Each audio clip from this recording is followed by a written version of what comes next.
We are now live on YouTube.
Hey, Mike.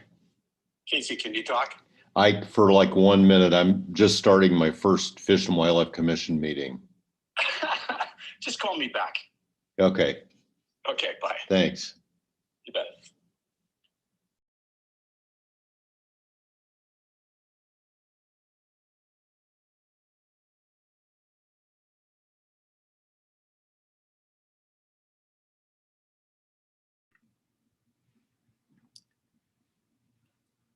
Hi there, Director Warsick.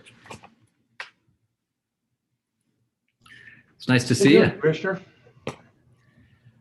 Like in the, you got a little snow on the mountain.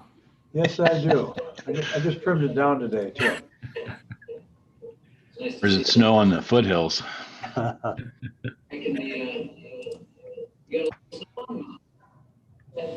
Hello. So, how you doing, Mr. Chair? Doing great. How about yourself? Doing really good. Really good. Are you going to have a few comments for the meeting this morning, Hank? Yes, sir. I'm just I'm not echoing. going to introduce everything, right? Chief of Staff, Chief Operations, and Deputy Director, Okay. and just we're in the middle of basically legislative session. We've got a lot of bills that we're going to go over at the end, let you know what's going on, and just short and sweet. Perfect. Anything else you need? Anything else you want me to cover or need from me that you think? No, I think we're good. I do Why are believe we're we good. echoing? Who's the I'll culprit? just do a quick introduction, a little bit about myself, and that's it. Because I don't think it's us, is it? Yeah. Does someone have both their cell phone and their computer on at the same time?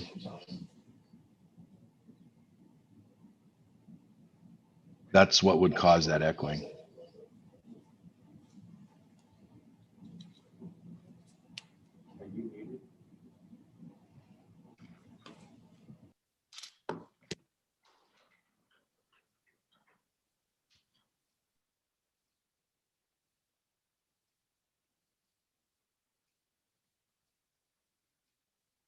Did the echo go away?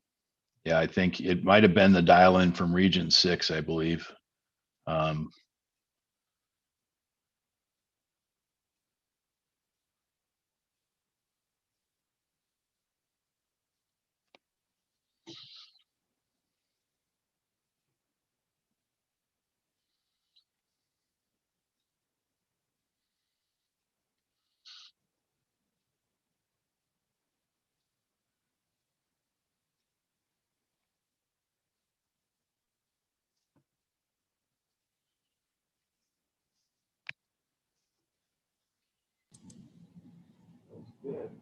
Okay, I'm just testing the echoing.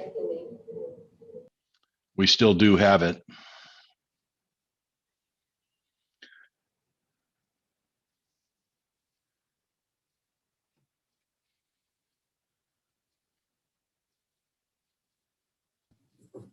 Morning, everyone.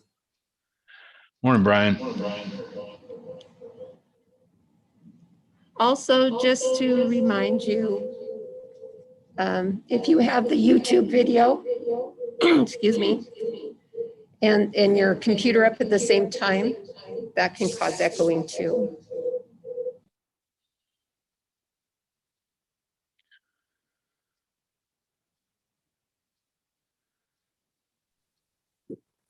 Morning, everyone. Just checking if my echo is your echo. Well, Pat, you're coming through quite clearly. It seems like the only time I hear the echo is actually when Shauna speaks.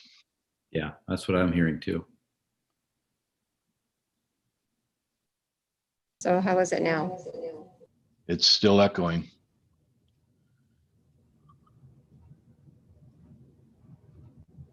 Good morning, everyone. Just testing my mic, make sure everything's okay here. How's it sounding? Okay. Clear. Good, Director.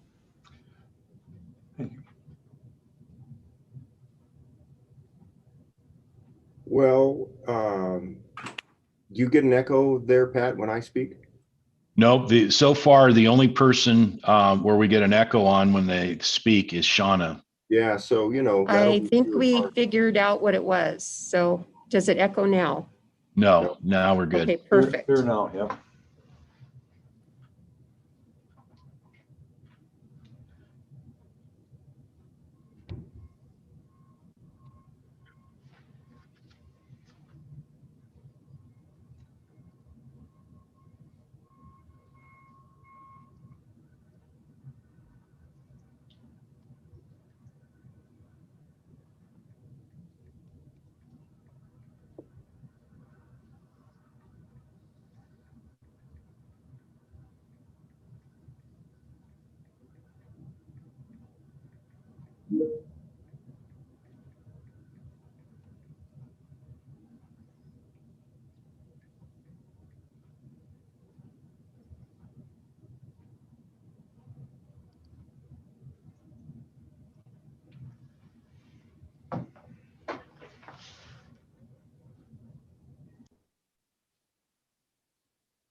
All right. Well, good morning, everybody. My name's Patrick Tabor. I'll be the acting chair for the Fish and Game Commission meeting on February 4th. It's 9 in the morning. I'd like to start off with a Pledge of Allegiance. I guess we can all mute, then we'll find out if we really do have an echo or not. I pledge allegiance to the United States of America. Are you guys with me? Oh, we got some standing. All right, ready? Commence.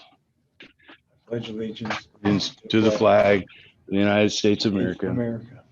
and to the republic for which it stands, one nation, under God, indivisible, for liberty and justice for all. Thank you for that. I'd like to quickly go around. We do have new commissioners, including myself. I represent District 1. We'll just do it in order. Who's next? I'm Patrick Bart down in District 2, Southwest Montana. AC Walsh, District 3. I live in Martinsdale, Montana. Andrew McKean, District 4. I live in Glasgow. Brian Siebel, District 5. I live in Billings. Thank you, commissioners. Our first order of business is to approve the minutes of December 10th, or excuse me, December 30th, I should say. Hopefully everybody had an opportunity to review those minutes. If so, I'd entertain a motion to receive the minutes. Mr. Chairman, I would move that we accept the minutes of the December 30th meeting. And I would second that. It was moved by Commissioner Byworth and seconded by Commissioner Siebel that we receive the minutes. All those in favor say aye. Aye. Aye. Aye. Aye. Any opposed? Great. Our next order of business is the approval of commission expenses. Commissioners were given a little spreadsheet.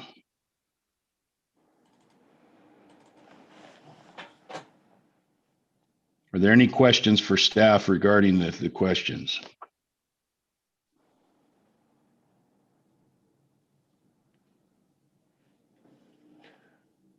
Mr. Chairman, if I may, just an observation that since COVID, we've spent precious little on travel. Usually we'd have mileage and room, meals expenses to bill to this account, but as you can see, we've spent very little. Yes, Commissioner Byworth, is that a motion to quadruple the honorarium to the commissioners? Not yet, but let's hope that COVID lifts soon and we could get together in person. Indeed. Any other questions regarding the commission expense report? If not, I'll entertain a motion to accept the report and approve the expenses. Mr. Chairman, I would move that we accept the expense report as written. Do I have a second? I'll second that. I think I heard Commissioner Siebel on the second. Commissioner Byworth moved. Any discussion?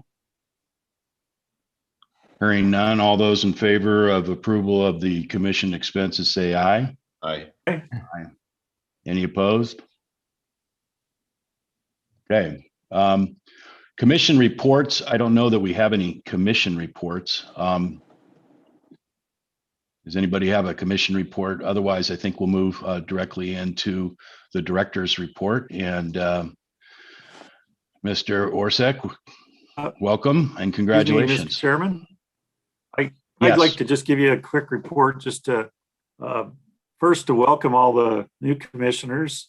And I'm honored to engage in this endeavor with you, this long heritage of Montana's successful fish and wildlife management. I feel like I'm in a good team, and I appreciate you all stepping up and look forward to working with you. I do have a few things to report to you, just goings on in the Southwest Montana. The other day we talked a lot about the Madison rules, rec rules that came up, and I been talking to people who have been volunteering for that. So We have a list of names. I'm not sure the process. We haven't ironed that out yet, but we have a working group or a committee to put together, and I'm getting some good feedback from a lot of people who are eager to participate. I'd like to welcome the new Region 3 supervisor, Marina Yoshioka, who I met with this week.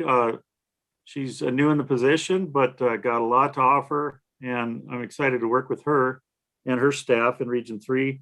I'd like to also just mention Mark Delray, the previous regional supervisor that I worked closely with, retired in the late December.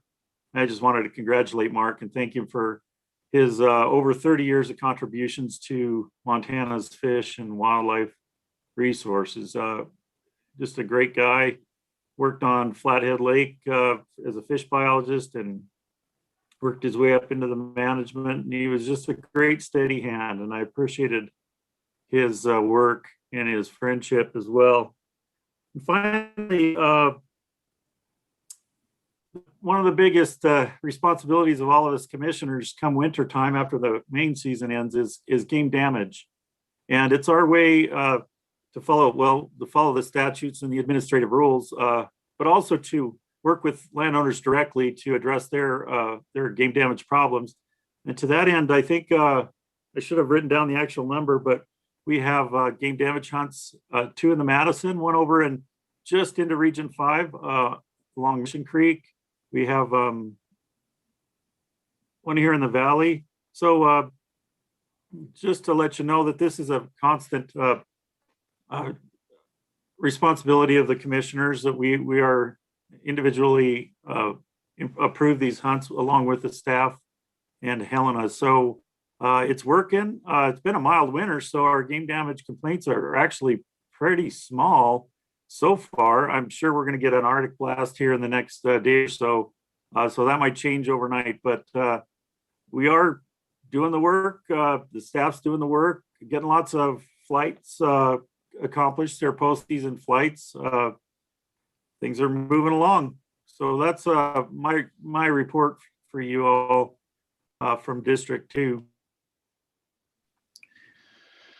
Thank you, Commissioner Byorth. Is there any other regional or commission reports from any of our other commissioners? Mr. Chairman, I just have a quick comment. This is Casey Walsh, and I just want to first thank the staff of FWP and Hank and the outgoing commissioner for District 3, Rich Stuker, who have all made me feel welcome, and people have been incredibly generous with their time. We've had 2 lengthy training sessions with the staff, and I found that extremely valuable in being effective going forward as a commissioner. And to Commissioner Byorth, I just want to throw my hat in the ring. I'd very much like to be involved in any modification or future meetings related to the Madison River rules and future rulemaking on sport fishing on our rivers. Thank you, Commissioner Walsh. And I echo your sentiments with regards to staff and their willingness to take a bunch of newbies and try to groom us to be something productive. It's greatly appreciated. Any other comments from commissioners? Yeah, Mr. Chairman, I have just a brief overview from District 4. I'd like to echo what Commissioner Byorth said about the game damage. It has been an incredibly mild winter up here in northeastern Montana, but we do have a game damage hunt going on in South Phillips County, as well as a management season in the Bear Paw Mountains. In some ways, we're lucky that we haven't had more of a winter weather to compound game damage problems, but biologists are just finishing or at least undergoing winter flights now, and really recording a number of historic high numbers of mule deer especially. So with a dose of severe winter weather, we could certainly have a lot more game damage complaints than we do. And lastly, just to talk a little bit about something that the staff has been really on top of, and that's ice conditions and ice fishing safety. We've had 2 fatal incidents here in Region 6 this winter. Looks like Fort Peck Lake will finally freeze over this week. Just a reminder to everybody, be cautious out there. There's a lot of pent up energy to get out there and get out on the hard water, but be careful. Thanks, Mr. Chairman. Thank you, Commissioner McKean. Any other comments from commissioners? Commissioner Siebel. Chairman, Thank you very much. I'd just like to make a few comments. Representing District 5, I'm lucky I have two great regional supervisors. From Region 5, I've got Barb Beck. Region 7, I've got Brad Schmitz. I'm just getting to know them, and just wanted a quick update, some really important things that are happening in Region 5. One of them is probably one of the most important things that affects a lot of people is at the Yellowstone River closure, just east of Reed Point. There's a bridge that's about to fall in the river. So Fish, Wildlife, and Parks made the smart decision to close that so people can't float under it, and it's going to be replaced this spring. But it's definitely a big deal, and I know people trying to float to Yellowstone, and it's definitely causing some issues. Same thing over here in Region 5 and Region 7 with regards to the updates that I got. We do have some felony investigations happening in Region 7. I don't have any more information on them, but there is some ongoing poaching investigations that are happening there. Also, a lot of game flights happening. Some mule deer captures just recently, just south of Bear Creek, very close to my place. Doing that partly for the CWD study in the area. And I think that's probably the biggest highlights. There's some other things that are happening this year. We're Fish, Wildlife, and Parks, where the headquarters in Billings is going to drain Lake Elmo to the bottom. It's one of the few places that actually has invasive species in the lake, so they're going to drain that out. That's going to be obviously a big impact on Billings and right there at the Region 5 headquarters. But I just wanted to say I really appreciate, again, to echo what Commissioner Walsh said. Really appreciate the time that the staff has spent with us so far. We have a ton more to learn, but really looking forward to it, and appreciate my regional supervisors as well. And I look forward to getting to know them and getting more familiar with how to be a good commissioner. So thank you. Thank you to Commissioner Siebel. The last portion of this, I'll just give a quick report out on Region 1, or District 1, I should say. Have met telephonically with Randy Arnold, who's the Regional Director for Region 2, and Jim Williams, Region 1. I've already attended a CAC meeting for Region 1, which was very informative. There's some pretty exciting things going on up at Region 1 relative to some potential easements and acquisitions that would create some additional access for the sportsmen in that area. No damage issues so far that have come through me, but we're still about halfway through the winter, so we'll see what happens. Thank you, commissioners, for that. Any other comments from commissioners before we move to Director Warsack? Hank, the floor is yours. Thank you, Mr. Chair. Name is Hank Warsick. I'm the new director for Fish, Wildlife, and Parks. I worked for the department before, and it's to me, it's an honor and a pleasure to come back working.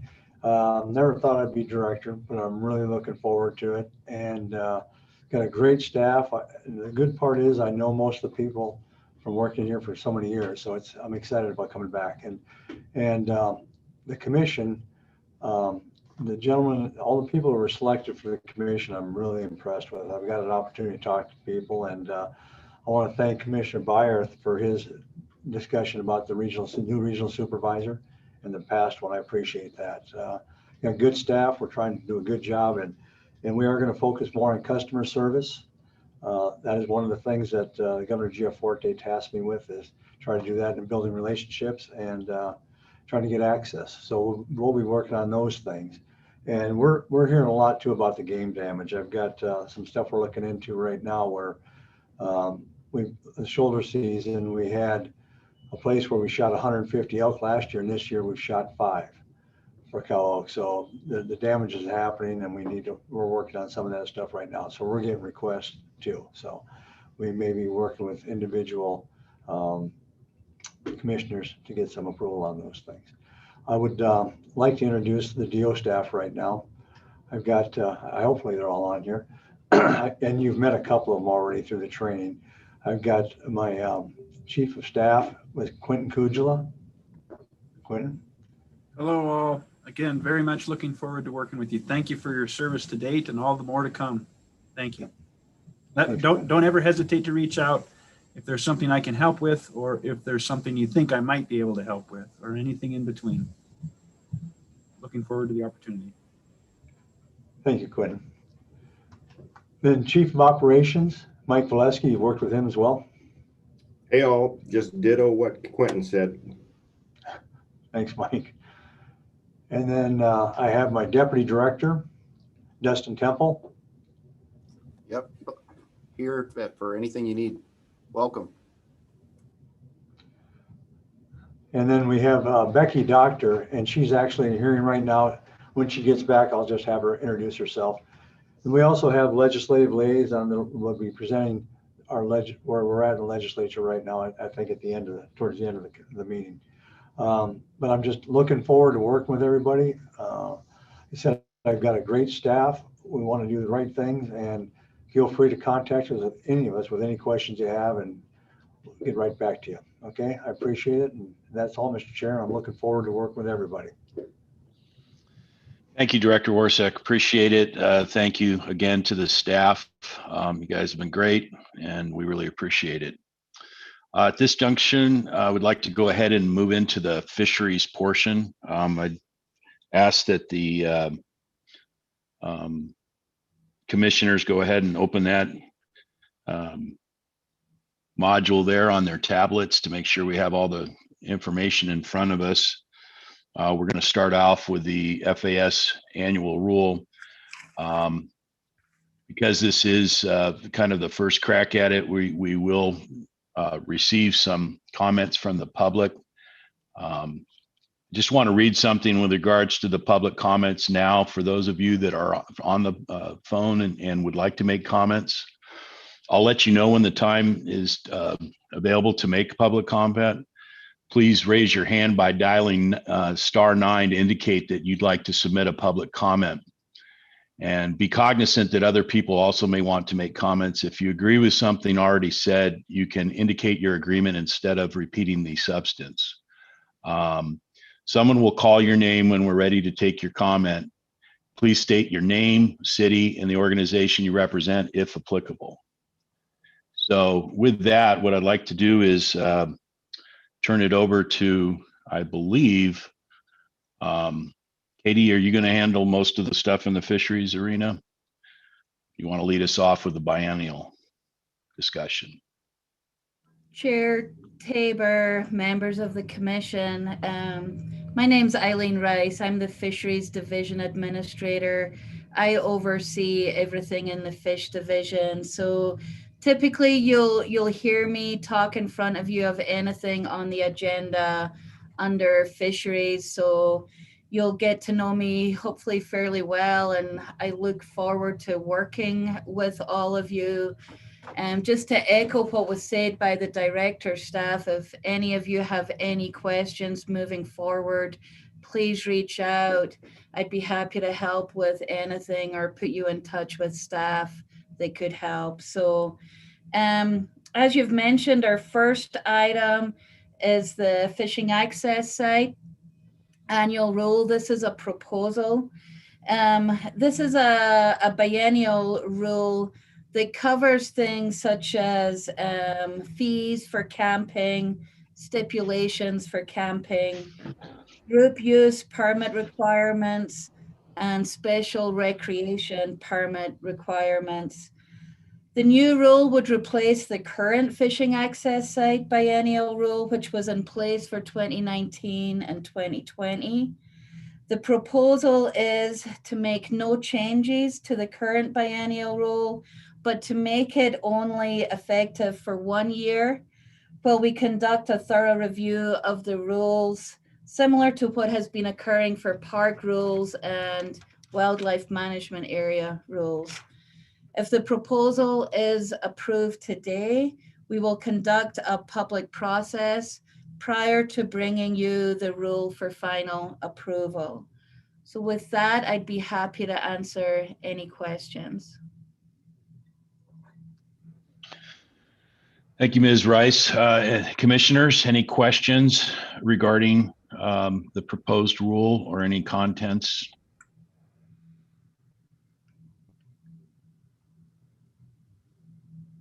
Chair Tabor, if I might ask Rice a question. Commissioner Byworth. Dr. Rice, with all these reviews going on, is there a primary issue that all three, you said wildlife management areas, fishing access site, and state parks are all undergoing a review? Is there an essential theme that ties the three together? I know we're going to see similar proposals later, but if you could describe that now, that'd be helpful. Chair Tabor, Commissioner Byerworth, the main thing that we're trying to do is have consistency across all of our land units. We also want to make sure we have time to work closely with our enforcement division to make sure that things are set up in a way that makes it easy for enforcement and also easy for the public to understand. And there's not anything in particular that we're looking at right now other than that. So hopefully that helps answer your question. Yes, thank you. Thank you, Commissioner Byworth. Are any other comments from commissioners regarding the FAS rule site? Dr. Rice, I did have one question myself. I know in the process of examining the Madison River issues for the better part of a whole year last year, one of the ideas that came up that seemed to have some real merit and interest, I believe, by the department was the concept of an FAS ambassador program. Would this be the place that it would be mentioned within the construct of the biennial rules, or is that something that the department would just simply implement? Perhaps you could comment on that.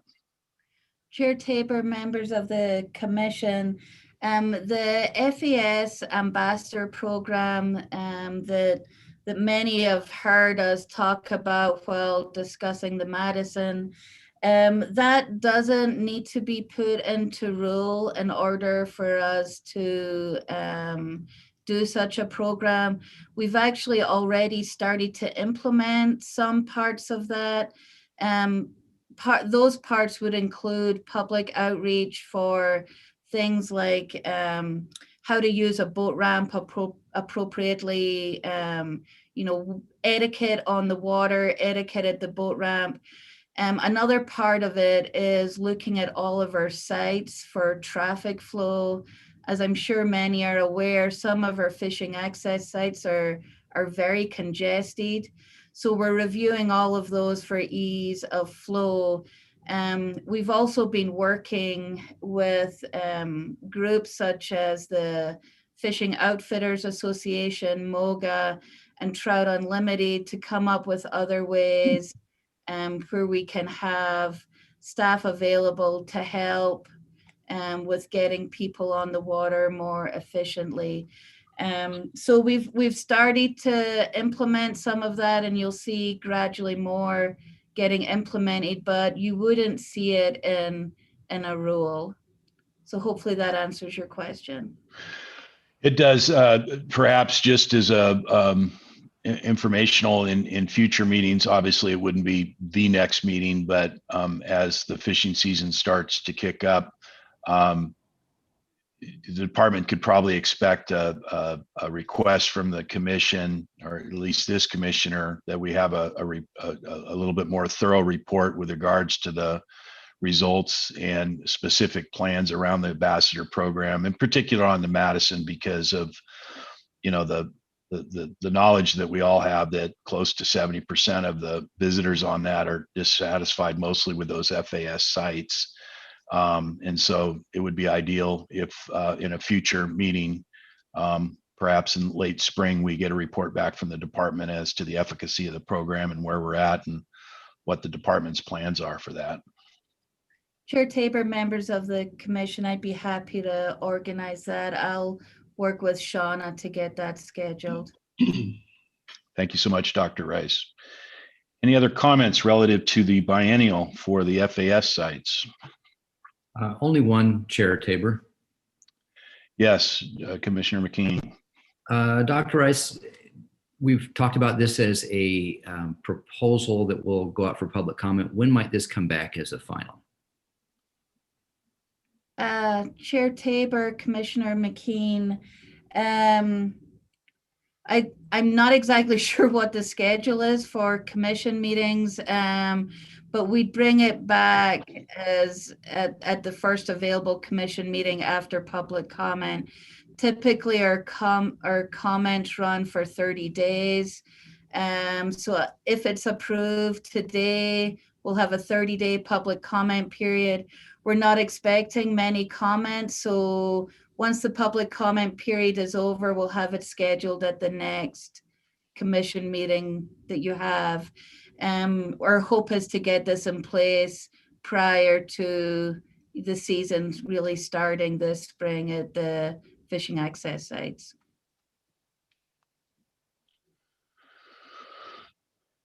Thank you, Dr. Rice. Any other inquiries from the commissioners before we open it up to public comment? Mr. Chair, Commissioner Byerth? if you'd entertain a motion, we generally open the motion before the public comment. Absolutely. Thank you for that. Okay. With that in mind, then I'd like to move that the commission propose a fishing access site annual rule for only 2020 public comment. It has been moved by Commissioner Byerth that we propose the fishing access annual rule for 21 and seek public comment. Is there a second? I'll second the motion. I believe that was seconded by Casey Walsh, Commissioner Walsh. Am I correct in that? Correct. Sometimes it's hard to see the little mouse work here on the screen. We have a second. Great. At that point, then, any further discussion from the commissioners? Any comments from the public? Any public involved right now that would like to comment on this motion? Chair Tabor, members of the commission, my name is Katie Gangstead. I'm a paralegal with the department. I'm on these Zoom meetings just to kind of help out with the public comment portion. And as of right now, we have no public comment, but I would just remind the public that are dialed in that it's *9 to raise your hand.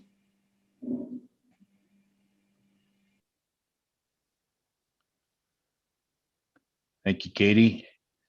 The public, members of the public, anybody want to comment on the fishing access site annual rule?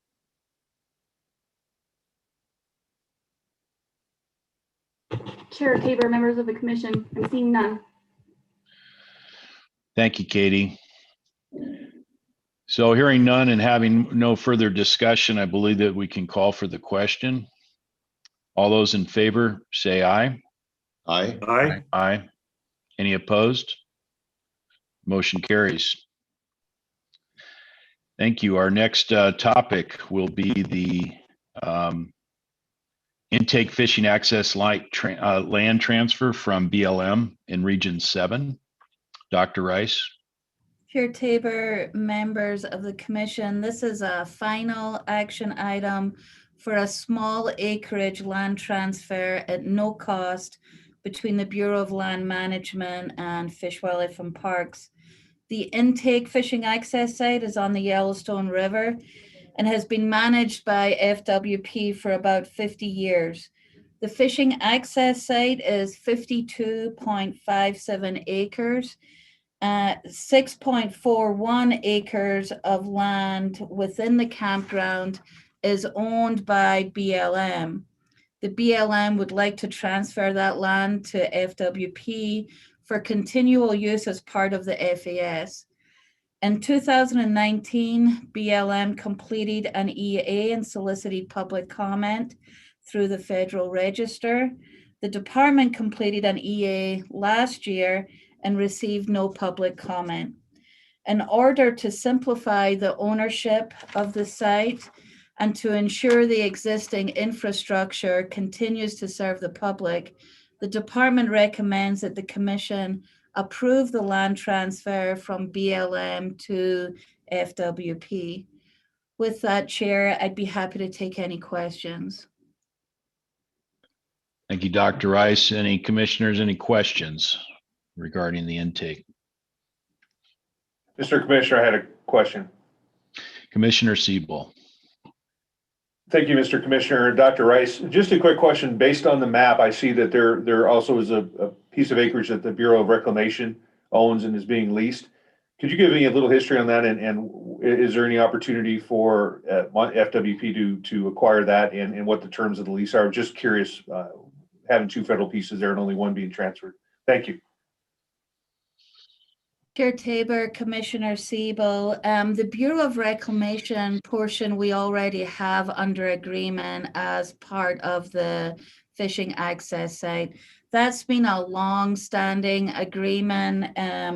Both agencies are quite comfortable and happy with how that currently exists. You know, the intent is for use of that property for the fishing access site for recreation. What occurred, and the reason we're bringing the BLM site to you, was it only became, it was only made aware to us just recently that the BLM actually owned that portion of land. It was done during a land review. So currently, the reason we're bringing this to you is currently there is no agreement with BLM that says this land would be used as part of the FAS.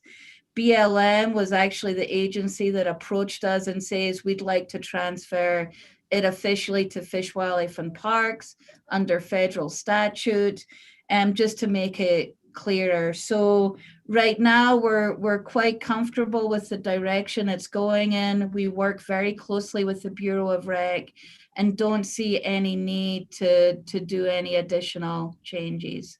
So Commissioner Siebel, hopefully that answers your question. Thank you, Dr. Rice. Commissioners, any further questions for Dr. Rice regarding the intake fishing access?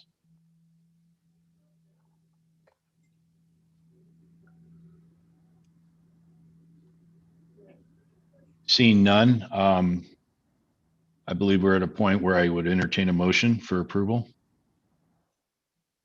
Chairman Tabor, I would propose a motion. I move that the Fish and Wildlife Commission direct Fish, Wildlife and Parks to accept the no-cost land transfer of 6.41 acres of Bureau of Land Management property within the intake fishing access site. Motion has been proposed by Commissioner McKean. Is there a second? I'll second. The motion was seconded by Commissioner Siebel. Any discussion?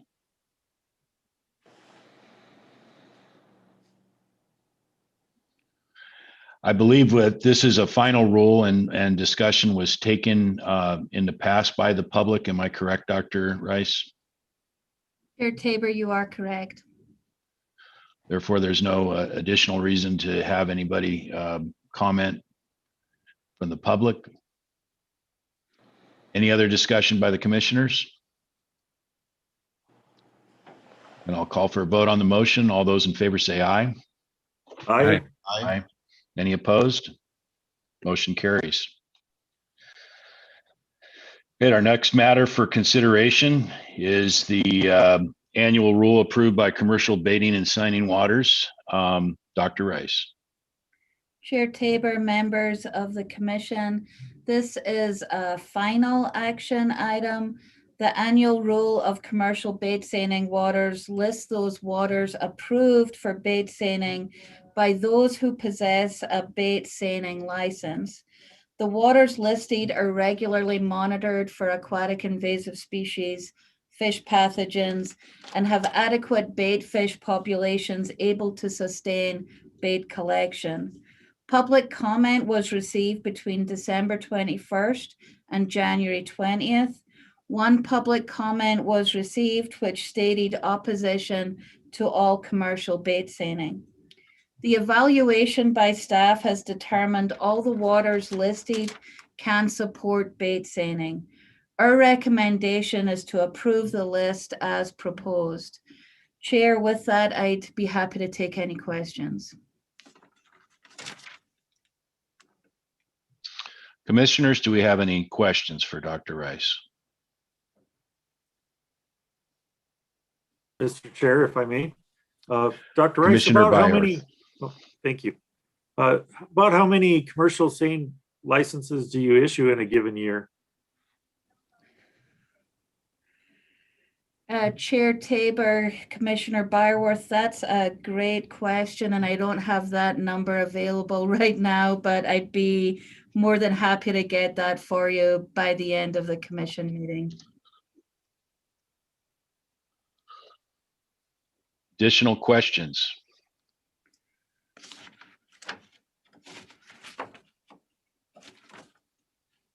Commissioner Byorth, are you satisfied with that answer? Would that impact your decision to be able to vote today? Mr. Chair, it was more out of curiosity than anything. So if Dr. Rice could get the information, that's great. If not, I don't want to put her to a lot of work. Chair Tabor, Commissioner Byerworth, I'll get that for you as soon as I'm done presenting here. Thank you. Any additional questions? Again, we're in final action, so there won't be any public comment. I will entertain a motion if we have satisfied all your questions. Mr. Chair, I move that the commission approve the approved commercial bait seining waters list. It has been moved by Commissioner Byorth that we approve the motion. Is there a second? I second that. It has been seconded by Commissioner McKean. Any other further discussion? Hearing none, all those in favor say aye. Aye. Aye. Aye. Any opposed? Motion carries. All right. Our final matter with regards to the fisheries agenda will be future fisheries improvement projects, the winter 2021 funding cycle. Dr. Rice. Chair Tabor, members of the commission. So you'll be hearing from me twice a year, bringing you a request for approval for projects from the Future Fisheries Program.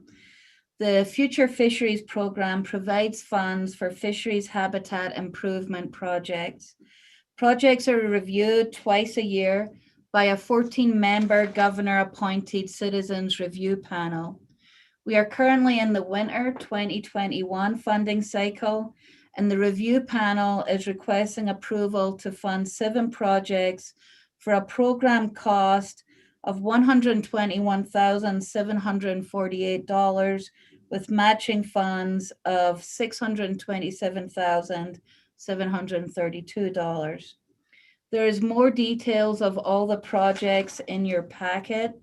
I additionally have Michelle McGree on Zoom here, who is our program coordinator, and she would be happy to answer any detailed questions that I can't. On a side note, just to let you know, earlier this week, I presented to the Legislative Budget Subcommittee making a request for future fisheries funds for the coming biennium cycle. And with that, Michelle and I would be happy to answer any of your questions. Thank you, Dr. Rice. Ms. McGree, would you like to comment anything on the opening of this before we get to questions by the commissioners? No, I'll just say, sorry, Chair Tabor and the rest of the commissioners, thank you for the support on this. Wonderful. Commissioners, any questions with regards to the proposed projects or anything related to the motion?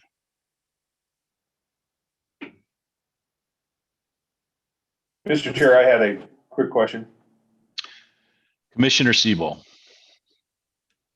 Thank you, Mr. Chair, and Dr. Rice and Ms. McGree. Just a quick informational question. I did some research on the program. I'm curious if the funding for this, it sounds like it's $350,000 to $650,000 a year for the program. Does that come out of Fish, Wildlife, and Parks budget, or is that allocated separately? I was trying to find that answer. Thank you. Chair Tabor, Commissioner Siebel, that's a great question. Like I says, I just presented on this earlier in the week. This actually, the funding for future fisheries is in House Bill 5 in our capital improvement programs. So what I requested earlier in the week is RIT, Resource Indemnity Trust Funds. We requested $1 million and then $320,000 from general license money. For the RIT funds, those funds have to be spent on native species projects. The general license funds can be spent on any fish species habitat projects. With our IT funds, our request is for 1 million, but the amount of funds available may be less than that. But that's what our request is. And that's for the biennium, sorry. Thank you. That was very helpful. Further questions by the commissioners? Chairman Tabor, I have a question. Commissioner McKean. Ms. Legree and Dr. Rice, just a question, and maybe, well, not maybe, I'm being a little provincial in this, but it seems that these are very trout oriented and Western Montana. Is that because there are few submissions for future fisheries projects in Eastern Montana, or because they don't score out as highly as some of the others? Chair Tabor, Commissioner McKean, I'm going to direct that to Ms. McGree to answer. That's a very good question, but I'll let Michelle address that. Chair Tabor, Commissioner McKean, thank you for the question. To answer for you, we do not prioritize Western projects or trout-oriented projects more than Eastern projects. In fact, with the program guidance, we tried to give preference to Eastern projects, just recognizing that they are kind of underrepresented here. The projects you see in front of you are just the projects that were submitted to us. We have a little bit more trouble getting projects from the East for various reasons, but we are actively trying to improve the number of projects we get from the East and increase the momentum out there.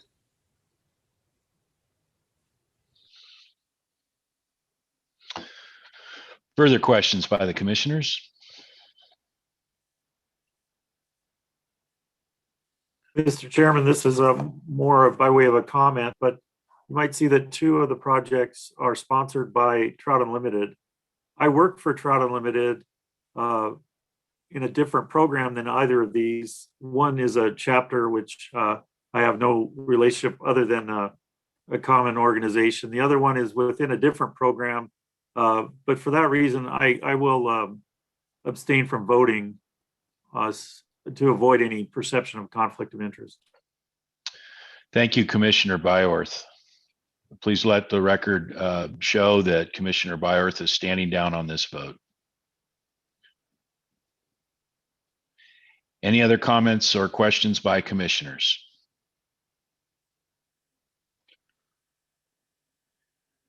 Hearing none, then I will entertain a motion before we open it up to public comment. Mr. Chair, I'd make the motion. Commissioner Siebel. Yes, Mr. Chair, I move, well, I move that the commission approve the system review panel funding recommendations for the winter 2021 funding cycle of the Future Fisheries Improvement Program. It's been moved by Commissioner Siebel to accept the motion. Is there a second? I'll second. Casey Walsh. It has been seconded by Commissioner Casey Walsh. Any further discussion by the commission?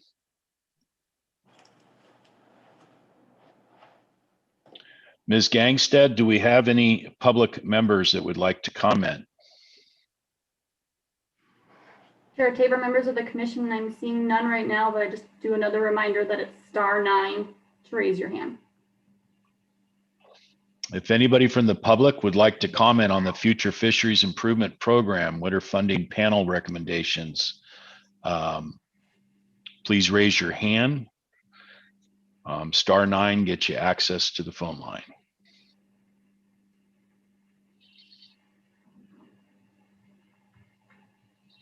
I'm seeing none. Thank you, Ms. Gangstad. Hearing none and having no further discussion, we'll call for the question. All those in favor say aye. Aye. Aye. Aye. Any opposed? And we have one abstention, Commissioner Byorth.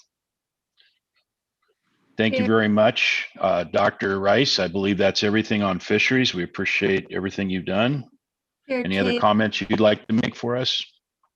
Chair Tabor, with your permission, I'm going back to the Commissioner Byworth's question on commercial bait seining. Sorry for not having that information available. I do have it now.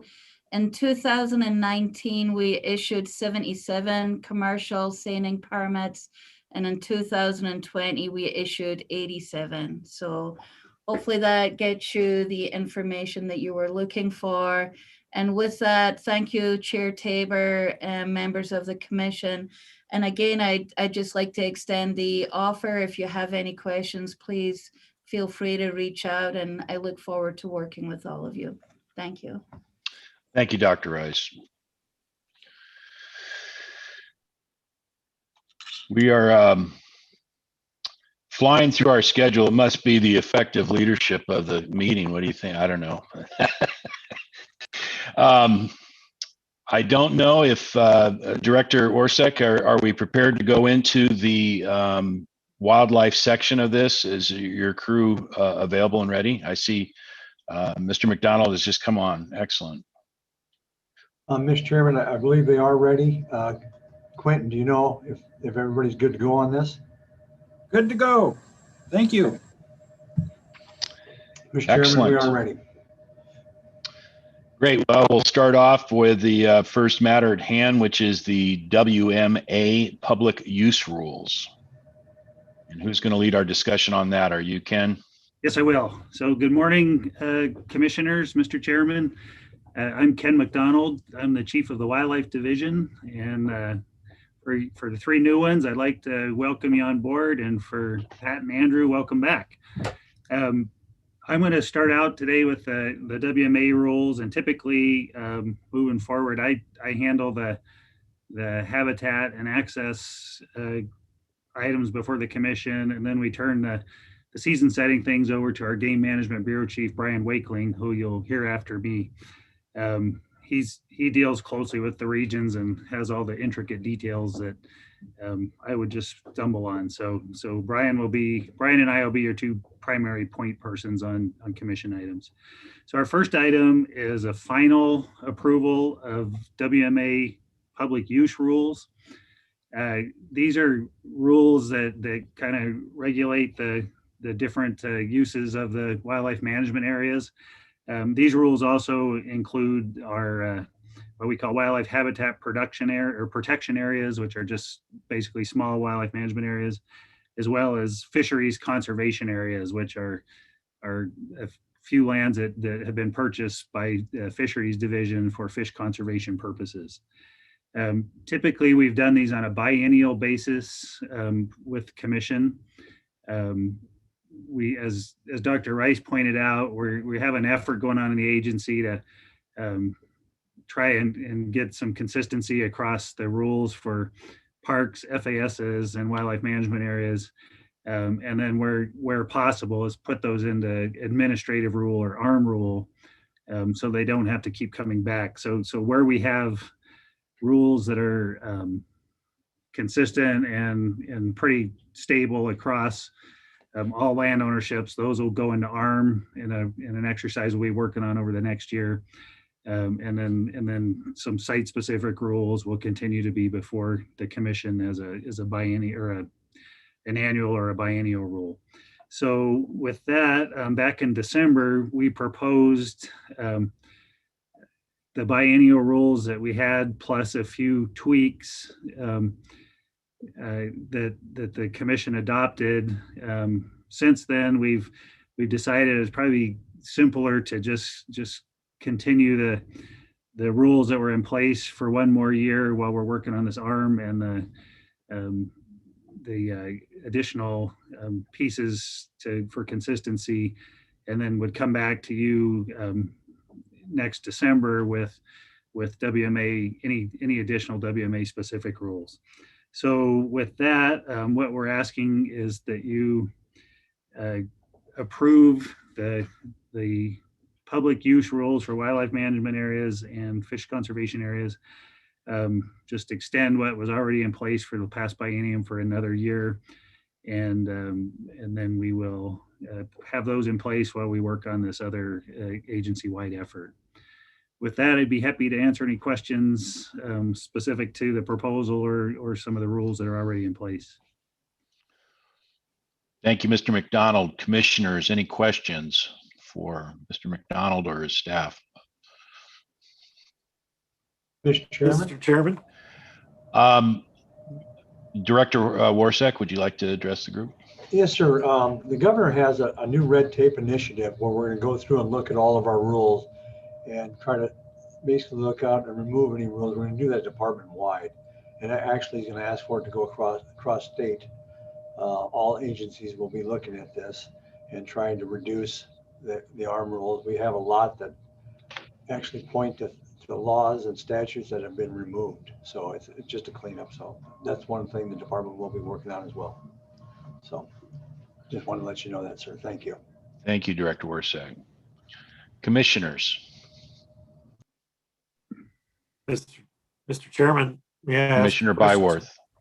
Byworth. This seems rudimentary, but one thing that's might be helpful to all the commissioners is for Ken to explain the difference between a commission rule and an arm rule, and how the two interact with the business that we do as a commission. Mr. Chair, Commissioner Byworth, that's actually probably better answered by our legal staff. And I'm not sure if Becky's available.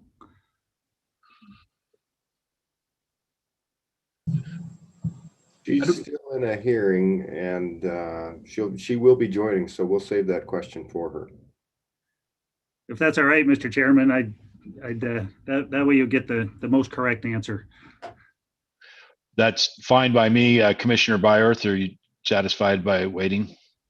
That'd be fine. Commissioners, any additional questions? Chair Tabor, I just have a question about the language of the proposed motion. Commissioner McKean?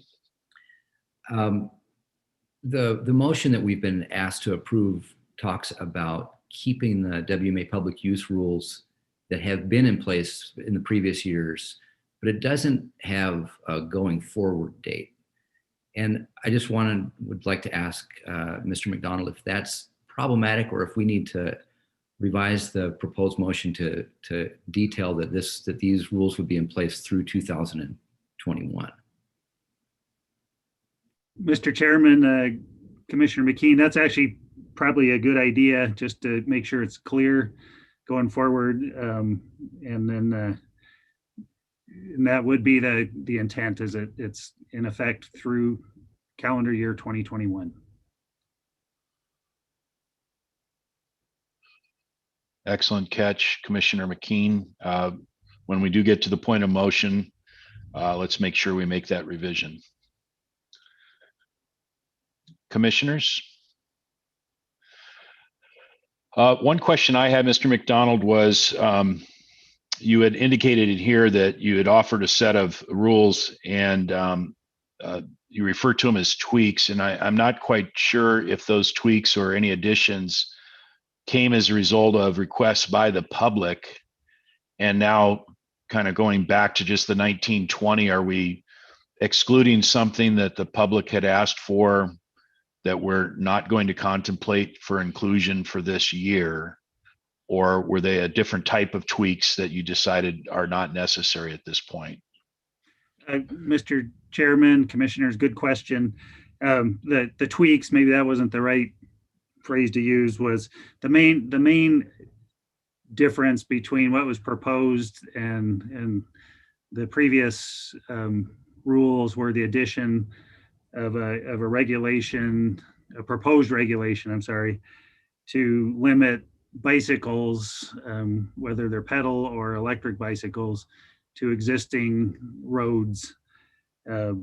Because of the consistency issue and use of bicycles on department lands, we thought, let's pull that back and address it at a broader agency-wide level. So that's the main tweak, is we proposed that earlier. We're withdrawing that proposal for at least this calendar year until we see how it jives with the other land uses. Thank you, Mr. McDonald. And so as a follow-up to that, there aren't any other items that were excluded from this that the public had specifically requested to be either reconsidered or changed other than the bicycle usage? Mr. Chairman, that's correct. Thank you. Additional questions from the commissioners? Hearing none, I believe we're at a point where we can hear a motion. Mr. Chairman, I would move the commission approve retaining the WMA public use rules that had been in place during 2019-2020 to be effective through calendar year 2021 as proposed. The motion was made by Commissioner McKean. Is there a second? I would second, Mr. Chairman. It has been seconded by Commissioner Byorth. Any additional questions or discussion from the commissioners? Although this isn't a final rule set because we're going back to a preceding interpretation, we will open it up to any comments from the public. Ms. Gangstad, is there anyone in the queue that is interested in commenting from the public? Chair Tabor, members of the commission, as of right now, I am seeing none, but not to sound like a broken record, but I'll just put a reminder out again that it's *9 to raise your hand. So if there are members of the public that are listening in and would like to comment on the WMA public use rules, it has been moved that we adopt the 2019 and 20 program to be applicable for the calendar year 21, and we are prepared to vote on it. If you have a comment, *9 will get you access.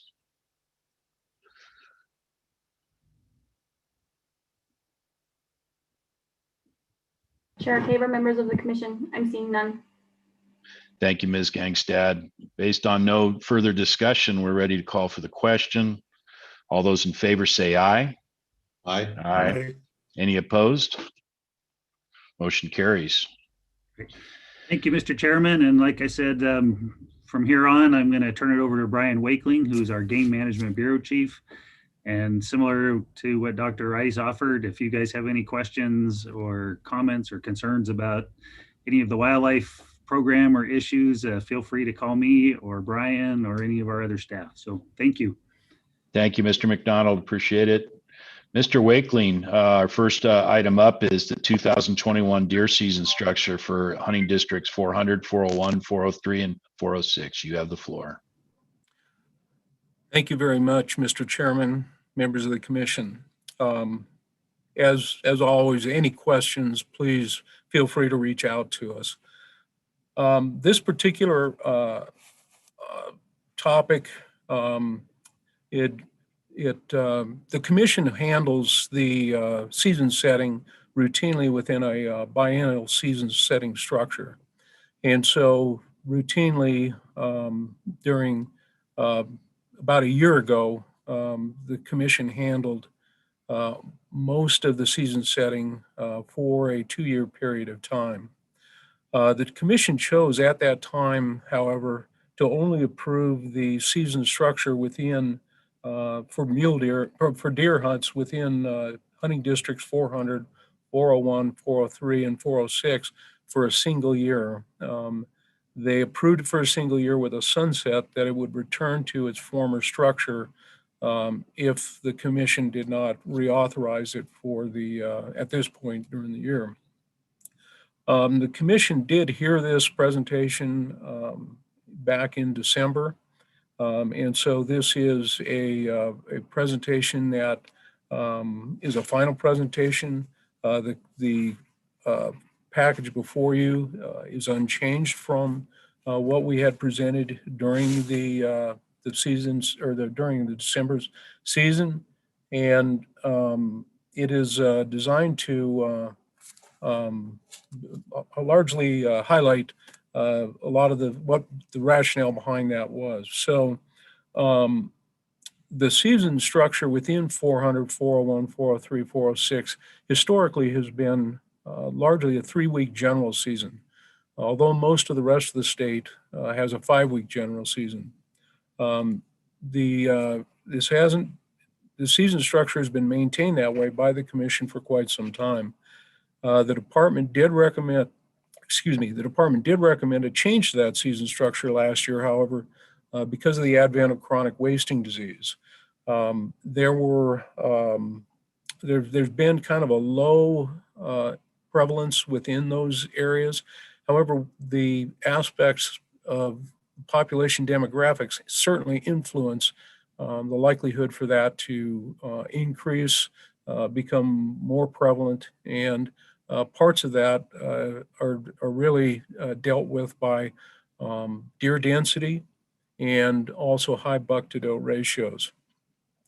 As a result of that, the commission and the department discussed it extensively last year as they tried to come up with a way that would be negotiated that would achieve the objectives that the department was trying to reach, thereby being able to reduce that buck density primarily and to address prevalence within there. And consequently, the hybrid that kind of came out of that was not a 5-week season, but a 3-week season followed by a 2-week permitted season. The commission gave the approval to take public comment on the concept of maintaining that season structure that we had this past fall, moving forward into the next year. As a result of that, we've taken public comment on that. The commission has been provided with all of the raw comment on that. There was a relatively large amount of comment that we received, and when we looked at it, we identified what we believe to be 60 individual comments, and there was somewhat of a split on it. You know, it's really difficult at times to really assess just exactly what some comments are intended to carry forward, but our assessment was that just under 57% of the comments were not really supportive of the season structure that we had this year. On the contrary, there were about another 43% of the people that responded that took the chance to make public comment that were in support of the structure. Now, it's important to point out that when we take public comment, it's not a statistically designed way to give a good example of the proportion of people that feel one way or another, but it does an excellent job of determining the breadth of comments that we routinely get or the perspectives that the public may have on a particular topic.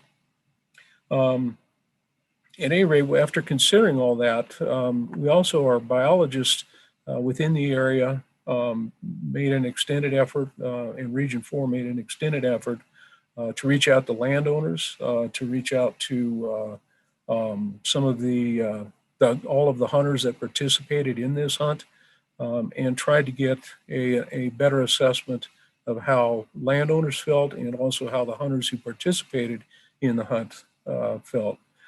Those results are pretty detailed results have been provided to the commission as well. In summary, you could say that just over 2/3 of the folks that responded, that participated in the hunt, felt like this was a good hunt structure to have. There are also the access through the landowners that participated.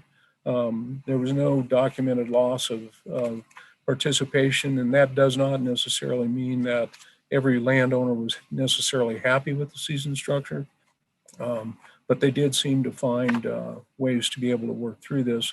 A lot of the landowners seem to truly appreciate when things like chronic wasting disease arrive, that it's something that does need attention. The department has gone ahead and done some additional sampling and monitoring, and while we don't have everything completed yet at this point in time, we did have one additional positive that came out from this hunt in Hunting District 401, and we had 2 additional positives come out in Hunting District 400. The department, after evaluating all the comments that we did receive, is still recommending that we maintain this season structure for another year. It's difficult. What we really look for when we're trying to monitor the presence of chronic wasting disease, we want to, and it's as consistent with our chronic wasting disease management plan, is we want to manage for prevalence below 5% within any given hunting district. And we will continue monitoring it. We'll continue managing this way and monitoring in this fashion rather. And our recommendation is that we maintain that season structure for another year.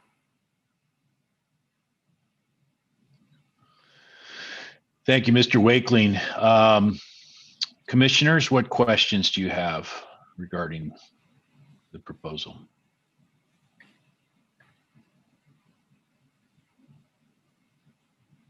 Mr. Chairman, I have a few questions if I could. Commissioner Byworth. Mr. Wakeling, thank you so much for your presentation. This is an interesting quandary for the commission, and I just offer you some observations on how we got to this point, not just in this particular set of hunting districts, but many of them, is that where the commission has run up against some controversy or uncertainty, we made a natural decision to say, let's test it out for a year and see how it goes. But just because of the way the calendar falls, hunting seasons fall, it's very difficult for the commission to get the answers we're looking for in a single season. And that's as much on me as anybody. I was not necessarily on this set, but on others, I've asked for a year and then been frustrated to find out that you can't answer it in a single season. And even in this one, where we have some great information, it's pretty compelling about the results, it's still not in. And we can't get all that information really until well into the spring on any given season. So for that reason, I think it behooves us, and I admit lesson learned, to let things, to give it a year or season or two to actually let it take shape and see how it's working. Whereas this one met all the goals, there's still some underlying issues that I don't think we could clear up right now. For that reason, I think it's we need to move forward for another year, but that's just my 2 bits. I was going to ask a question in that instead of just preach. Sorry about that. Mr. Wakeling, the focus on mature bucks with chronic wasting disease, why are we trying to focus harvest in that rut time on adult bucks? Thank you, Mr. Chairman, Commissioner Byworth. First of all, very good point. And it's something that a lot of times we accept things and take things for granted, and a lot of people that don't have the opportunity to work with it as frequently as we do don't understand the processes. And you made a very good point. It's something that the public probably doesn't always understand, is that when we complete a harvest, a hunt season ends, and we're trying to tabulate the events, how many animals were harvested, what was the total number of chronic wasting disease detections, were landowners happy or unhappy with it? I mean, all important questions. But oftentimes it takes months to get all of that data tabulated. So excellent point. And I apologize after I started that. Could you ask your question one more time? Mr. Chairman, Mr. Wakeling, my question was, the proposal extends into the rut, and that it appears to be important for chronic wasting disease. Why is it that, and we want to focus on buck? Very good question, and my apologies. Chronic wasting disease is a disease that can take years to be able to detect. Animals can have it sometimes up to 5 years without showing any symptoms of the disease, and perhaps even longer in times. Routinely, it's typically somewhere around 18 months before any clinical symptoms start to develop, but it's not consistent. And so during that time, there's the opportunity for animals to move about, and in the process of doing that, they're still shedding these misshaped proteins called prions, and that's the transmission, and it can be through saliva, it can be through virtually any body fluid, it can, defecation. And so when you think about what it is that spreads those things across the landscape, routinely you're thinking about the animals that are going to be moving around the most.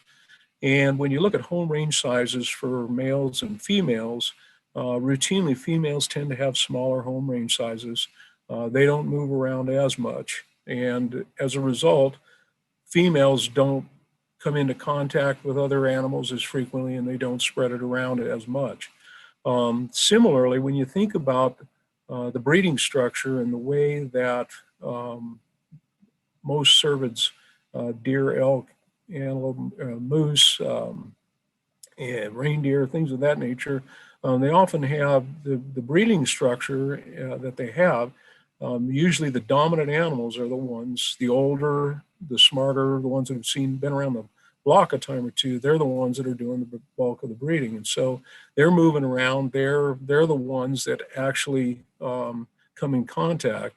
And in addition, they've also had longer to actually incubate or, still be exposed to the disease. So you both have the time and the behavior. And for those reasons, high densities of animals, and especially high densities of mature male cervids, tend to be the things that influence the prevalence of chronic wasting disease in a single population. Thank you. Follow up, Mr. Chair? Commissioner Byworth.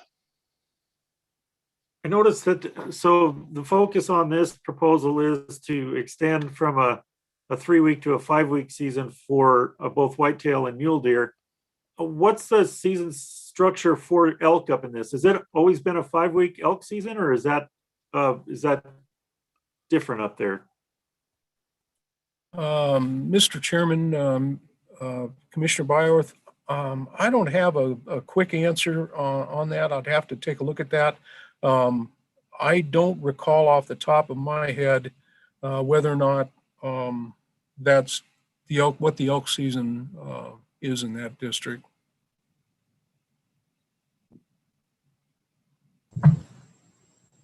Mr. Kujula. I'm sorry, I meant to say 5 weeks. The elk season does go 5 weeks, I believe in there. I just thought you were raising your hand. I guess maybe I was doing both. I'm sorry. I'll try to be clearer next time. Just taking a quick look at the regulations. Yeah. Sorry. Thank you. I may have to call for a lifeline every once in a while, but I also got confirmation from the region that it's a 5-week season. Commissioners, additional questions for Mr. Wakeling regarding the 400 series districts? Mr. Chairman, I just have a Mr. quick. Chairman? Let me go with Commissioner Walsh first. Yeah, just a quick one. I'm just curious what the prevalence of CWD is in these hunting areas. Mr. Chairman, Commissioner Walsh, let me take a quick look at the, predominantly most of we've only had relatively few numbers of detections in this area. My sense is that the prevalence is probably substantially below 5%. Prior to first detection in 2017 with a single animal in 2018, another single in 2019, and then in 2020 we had 3. This year we've already got 3, and it seems to be we're picking up a few more detections, but the prevalence is still relatively low. A quick follow-up on that is is the hunting public in the state being encouraged to submit samples for testing? Mr. Chairman, Commissioner Walsh, yes, they are. We are covering anyone who chooses to submit a sample. They can either extract the sample themselves. We're also providing locations for and the times that we've got our sampling stations open, where if they're unable to take the sample themselves, we're willing to do so. And also at each of our regional offices and some of our other satellite offices, we're taking those samples as well. So yes, it's anybody who wants to have their animal tested, it's available to them. And in addition to that, we've been really working to try to get our response time accelerated. Up until this year, it's kind of been about a 3-week response time. This year, we were finally able to get the average response time down to about 7 days. And so trying to really streamline and get that information back to people as quickly as we can. Kind of in a, bring up kind of a comparative story. Hunting District 322, back in December, we had asked that the commission approve a management season that we could take a look at that district. We've had a much higher prevalence of chronic wasting disease there. 322 across the district itself seems to be running about 25%. And so at this point, what we're trying to do is maintain a harvest that's going to help us manage that prevalence level so that we don't wind up with something like we're seeing in 322. 322, we're having to come back and do some more aggressive harvest management to try to keep that from becoming even worse, and trying to manage for those. Once it becomes established, it becomes virtually impossible to eliminate. I think only one state has ever been able to jump on it rapidly enough and seems to have been able to keep that from continuing to be the case. But it's because of the long incubation time, by the time it's detected, it's often very prevalent. And so in this case, we're trying to keep it from getting into that situation. Just a quick comment, and this probably is best directed to the director, but all the staff, that I know when I bought my tags this year, I specifically asked about testing, and it wasn't forthcoming. I wasn't encouraged when I bought the tags, and I bought them at the regional office in Bozeman to submit for testing. And I'm aware in other states of how serious this problem is and how persistent, and once the genie gets out of the can, it's really, really brutal. So anything we can do, I mean, this action today, anything the state can do to contain the spread of CWD is something that I fully support. Thank you, Commissioner Walsh. Additional questions by the commissioners? Chair Tabor, I have an observation. Commissioner McKeon. Go ahead. Thank you. And also to echo what Commissioner Walsh said, you'll see a unifying theme to a lot of what we're looking at today from the Wildlife Division that really regards CWD and management efforts. So you're right, Casey, this is a big issue for the state. Secondarily, I'd like, in the context of this specific proposal, I'd like to acknowledge the work that Region 4 staff has done to really to get some answers that Commissioner Byorth had mentioned that are lacking in this. And I do think as some of that effort, there has been a really deliberate attempt to try to get interest in CWD samples submitted to try to figure out this prevalence. But I encourage that effort as we look to bringing this back to the biennial effort and then incorporating it in our regular season setting process. But these sort of one-offs really do require a lot of extra effort, and I appreciate that. Thank you, Commissioner McKean. Additional questions? Mr. Chairman, Yes, Commissioner Siebel. Thank you, Mr. Chairman. Mr. Wakeling, I wasn't, unfortunately, I didn't get a chance to read through all the public comments on this. And I guess I just ask you to characterize the people that were opposed to this in these districts. Were they advocating for the shortened season? I'm just curious if you could just kind of generally characterize what the opposition was asking for. Certainly. Thank you, Mr. Chairman, Commissioner Siebel. The comment that what we primarily asked the public to comment on, we shared both of the ideas of do we want to stay with a 3-week season as it has been historically, like in 2019, or would they support the 2020 season, which had the 3-week general season and a 2-week permitted season. And so most of the comments that came in, I'm going to try and characterize this as accurately as I can. Most of the comments about the 3-week season let me try that again. Most of the comments that came in opposition to the 3-week season with a 2-week permitted season preferred the 3-week season without a permitted season following it. And so there were sometimes some additional comment that kind of was accompanied that, but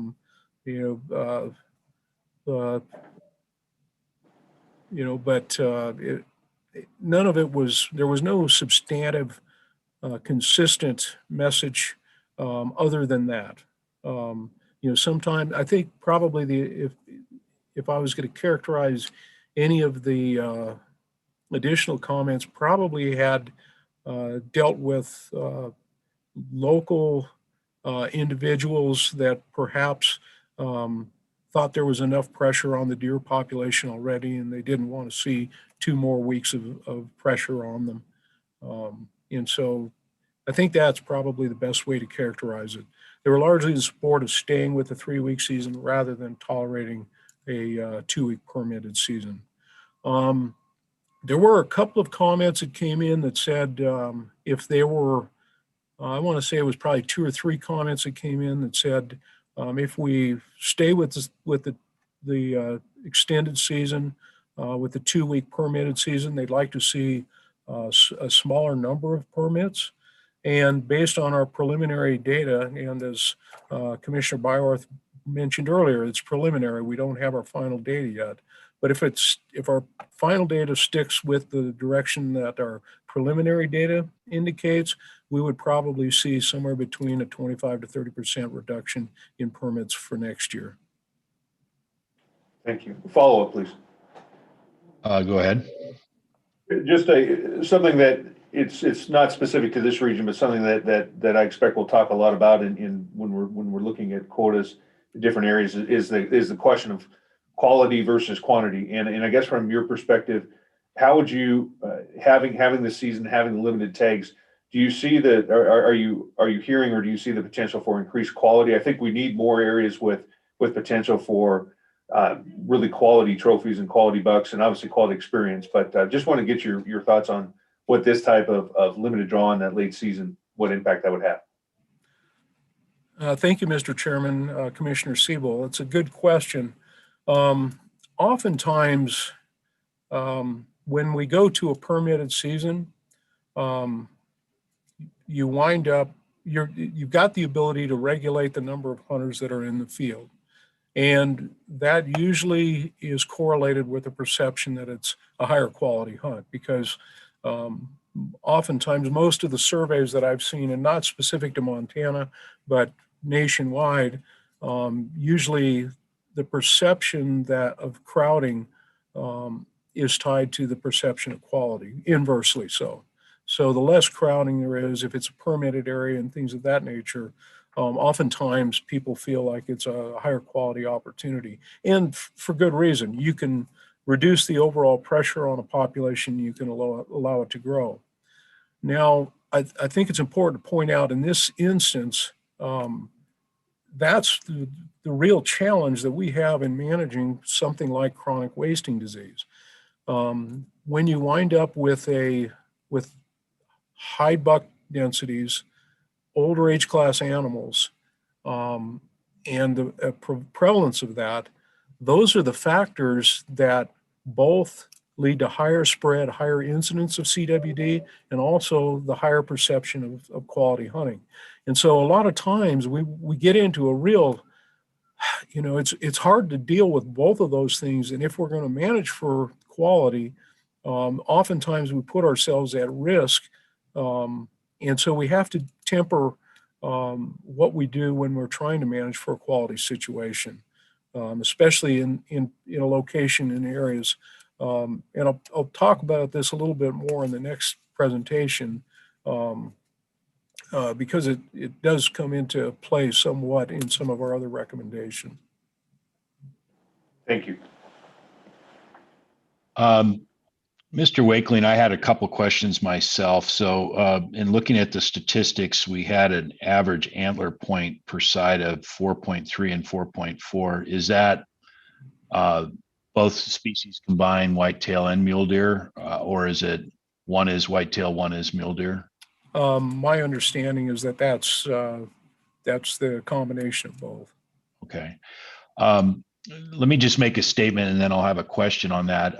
I think I am like several other commissioners here that I will admit a bias. I'm a mule deer junkie and I care deeply about mule deer and their survival. And I'm always concerned when we, the interplay between managing a disease that of course is terrible, but at the same time, getting after a population that is very sensitive and is proved to be incredibly sensitive, and doesn't have the resiliency that our other ungulate populations have, with the exception, of course, of moose.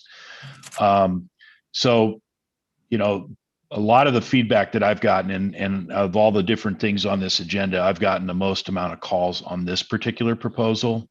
And there's some very well thought out, conscientious people that are putting mule deer first, kind of in their perspective. So I'm curious, as you guys were exploring, because I get the concept that we want to go after mature bucks. Why didn't we put, and maybe this is a question for the other commissioners as well, why didn't we put a point restriction for that special permit system? Because the one thing that I would feel terrible about is the thing that seemingly happens everywhere at the end of a season, and that is you've got a tag, you haven't had success, so you settle for, the runner-up or the consolation prize, and you bang a immature buck that isn't really a risk for CWD purposes whatsoever, but it puts meat in the freezer. And I think meat in the freezer is a completely different objective than CWD management, especially when we have such low incident rates in these districts. So if we feel compelled, based on the very, very small percentage of incidents that we have, I think one could argue that we're not at a threshold of concern here, and so we don't really need to do this, and it isn't the preponderance of people that want us to proceed with it. I think potentially a compromise might be to go ahead for one more year with that special permitted system, with what I understand to be at least 115 less permits going into 21 than we had in 20. But also, in addition to that, maybe considering putting a point restriction that if you do draw in that period of 2 weeks with a permit, that you are relegated to go only for a specific sized animal, because we are specifically at this point targeting CWD. And so we're looking for mature bucks. And so folks, let's say, would be precluded from taking anything less than a 4-point by way of example. So very long-winded question. I apologize for that, but I wanted to kind of get a few of my thoughts on the record. But if you could address that, Mr. Wakeling, I'd appreciate it. Certainly, Mr. Chairman, and very good questions. There's a lot of ways to approach it, and that's certainly a viable one for consideration. There's several challenges that we routinely face when we deal with antler point restrictions. a lot of times part of what the challenge is the fact that we're dealing with we're trying to reduce the overall population density, and the density of the animals on there, even if they are relatively so if they're, for instance, trying to select the exact point restriction to put in place can be challenging because you may wind up with a lower harvest than what you're really hoping to achieve, trying to bring that population and reduce that population. And in the process of doing that, you've also got the fact that older age class animals in a lot of cases can be declining. And so some of the older age class bucks may drop down to a 3-point or even a 2-point. Another challenge that we are faced with on occasion is that people make inadvertent errors, and a lot of times you wind up having someone make a mistake and harvesting the wrong animal, and it's a lot easier to regulate that kind of thing with when you don't have antler point restrictions. Kind of a laundry list of things that kind of make antler point restrictions challenging and sometimes not effective. But it's certainly a consideration and certainly something that might be considered by the commission. As a follow-up, Mr. Wakeling, so I understand it's challenging. I also understand we do it in a variety of other instances, brow tine bulls. There's other states that have substantive ways of doing this. So I know it's achievable. Challenging, yes. Achievable, absolutely. But getting really back to the very specific science of what we're trying to issue that we're trying to solve, and I hear you that there are going to be some declining bucks and what have you, but the vast majority of the concern still resides in that 4 to 8 year old buck that probably has a healthy set of antlers on them, and that they are the ones most prone to carrying CWD. And so I'm still not clear as to why it wouldn't even be more precise if we're really, because what I'm counter in this too is I don't see by just culling a bunch of 2-point mule deer bucks that we really accomplish anything from CWD. But what we absolutely will be doing is putting the future of the population of the mule deer in that area at risk. That feels uncomfortable to me. And so what I'm trying to do is accomplish both. And that's why I get back to, if we put a 4-point restriction, and I don't even know that we'd have to do it with whitetail bucks because of their resiliency, it would really be focused strictly on mule deer bucks. But it feels to me like that might be the actual compromise that really everybody's been talking about, because most of the comments have been focused on mule deer. Most of the comments have been focused about the concern of the vibrancy of the population in that traded off with CWD. Thank you, Mr. Chairman. And when you look at the landscape and look at the demographics of a deer population, you're absolutely correct. The highest risk and the highest proportion of CWD, as my understanding, is routinely within those older age class bucks. They're the highest risk animals.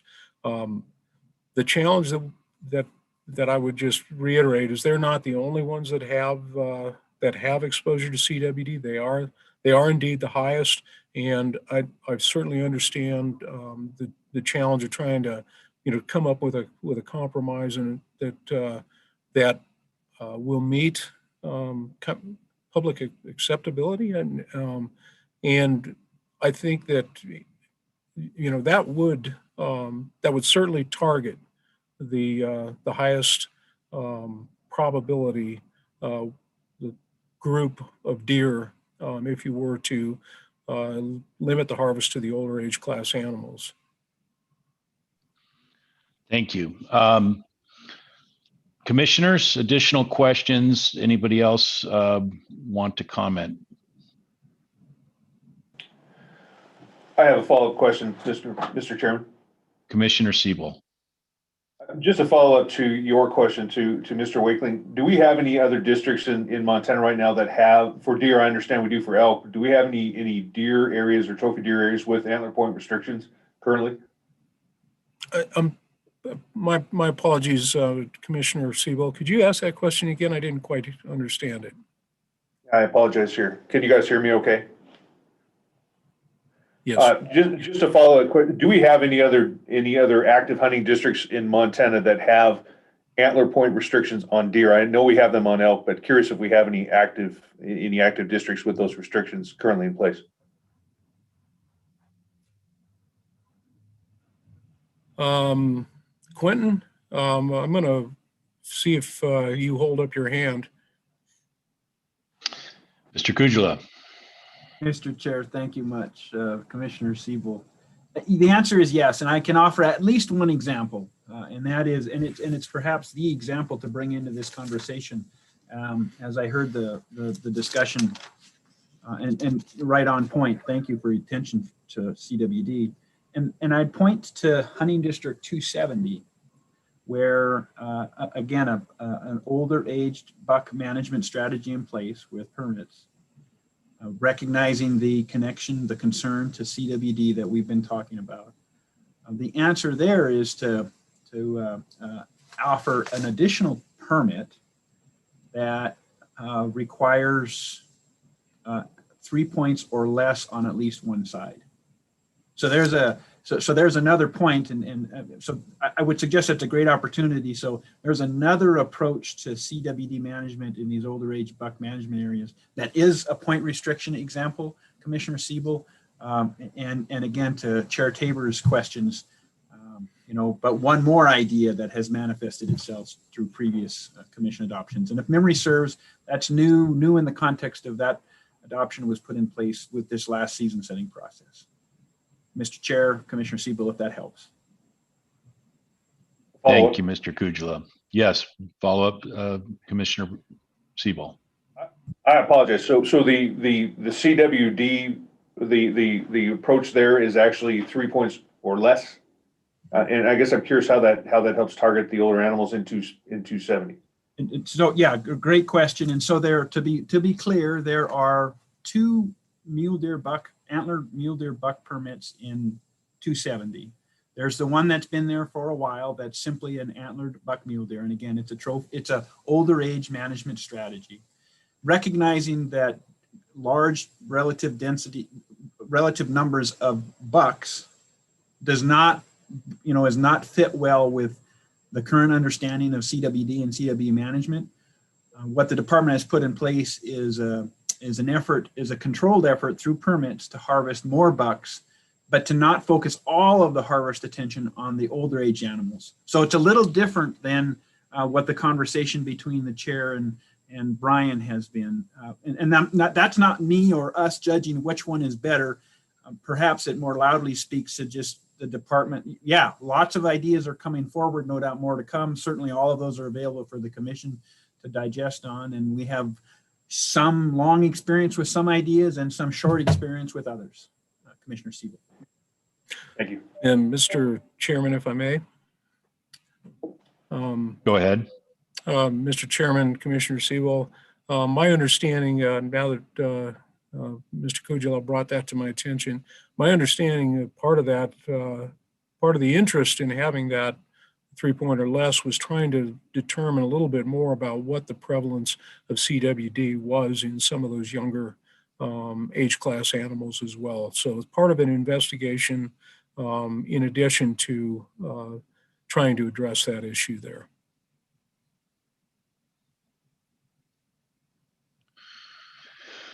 Further comments? Looks like Commissioner Bjorth is ready to spring into action. Thank you, Mr. Chair.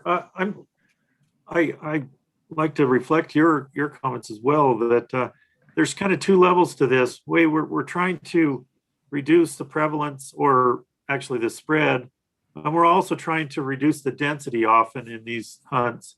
I read the report, which I thought was excellent. Ryan Rauscher deserves some applause for his hard work on this. but I don't see any population level effects being manifested yet in the hunt. I think part of that is just too early to say. We don't know what recruitment will be this spring, but Mr. Wakeling or I guess the region isn't on, but do you have any thoughts about the population level effects of this hunt? It doesn't appear to be a huge slaughter out there, I guess, but I can't really tell. I'm not that well informed. Yeah. Thank you, Mr. Chairman, Commissioner Byorth. It's, we hope to reduce the overall density to some degree. Otherwise, that's certainly not going to be as effective in managing chronic wasting disease than if we were just simply reducing the older age class segment. So it is certainly our hope to some degree that this will have a population level effect, but I think you're absolutely correct. At the level that we're taking this harvest over an area as large as it is, we're not going to see, people driving the roads aren't going to be able to detect a difference in the number of animals that cross in front of them. It won't be a real obvious change. Now, there's a couple of other things that are kind of tied in with this is, when we start looking at the overall population size, last year was a fairly, as Montana goes, a fairly moderate winter. So far this year has been a fairly moderate winter. Of course, that could change in the next week by just looking at some of the weather reports, but nevertheless, we could see couple of years of pretty good recruitment. And if that indeed does be the case, then we're going to see population growth within a lot of areas. And so when we look at it from a population standpoint, we do, it's very unlikely that people are going to be able to tell a difference in the number of animals that are on the landscape. Okay, we've had a great dialogue on this. I do want to be conscious of our time. Any further comments or questions relative to this?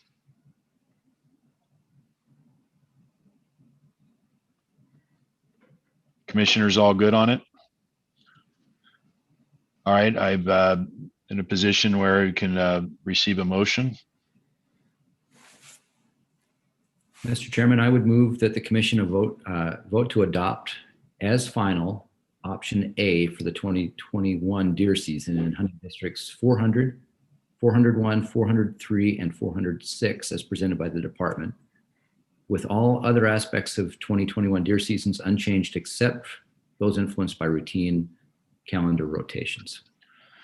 The motion has been registered by Commissioner McKean. Is there a second? I'll second. It has been seconded by Commissioner Byorth. Any further discussion? Sure. This matter was put in as final, so we have received public comment on the previous meeting. So we won't be accepting public comment. Any other further discussion before we call for the question? Mr. Chairman. Commissioner Siebel.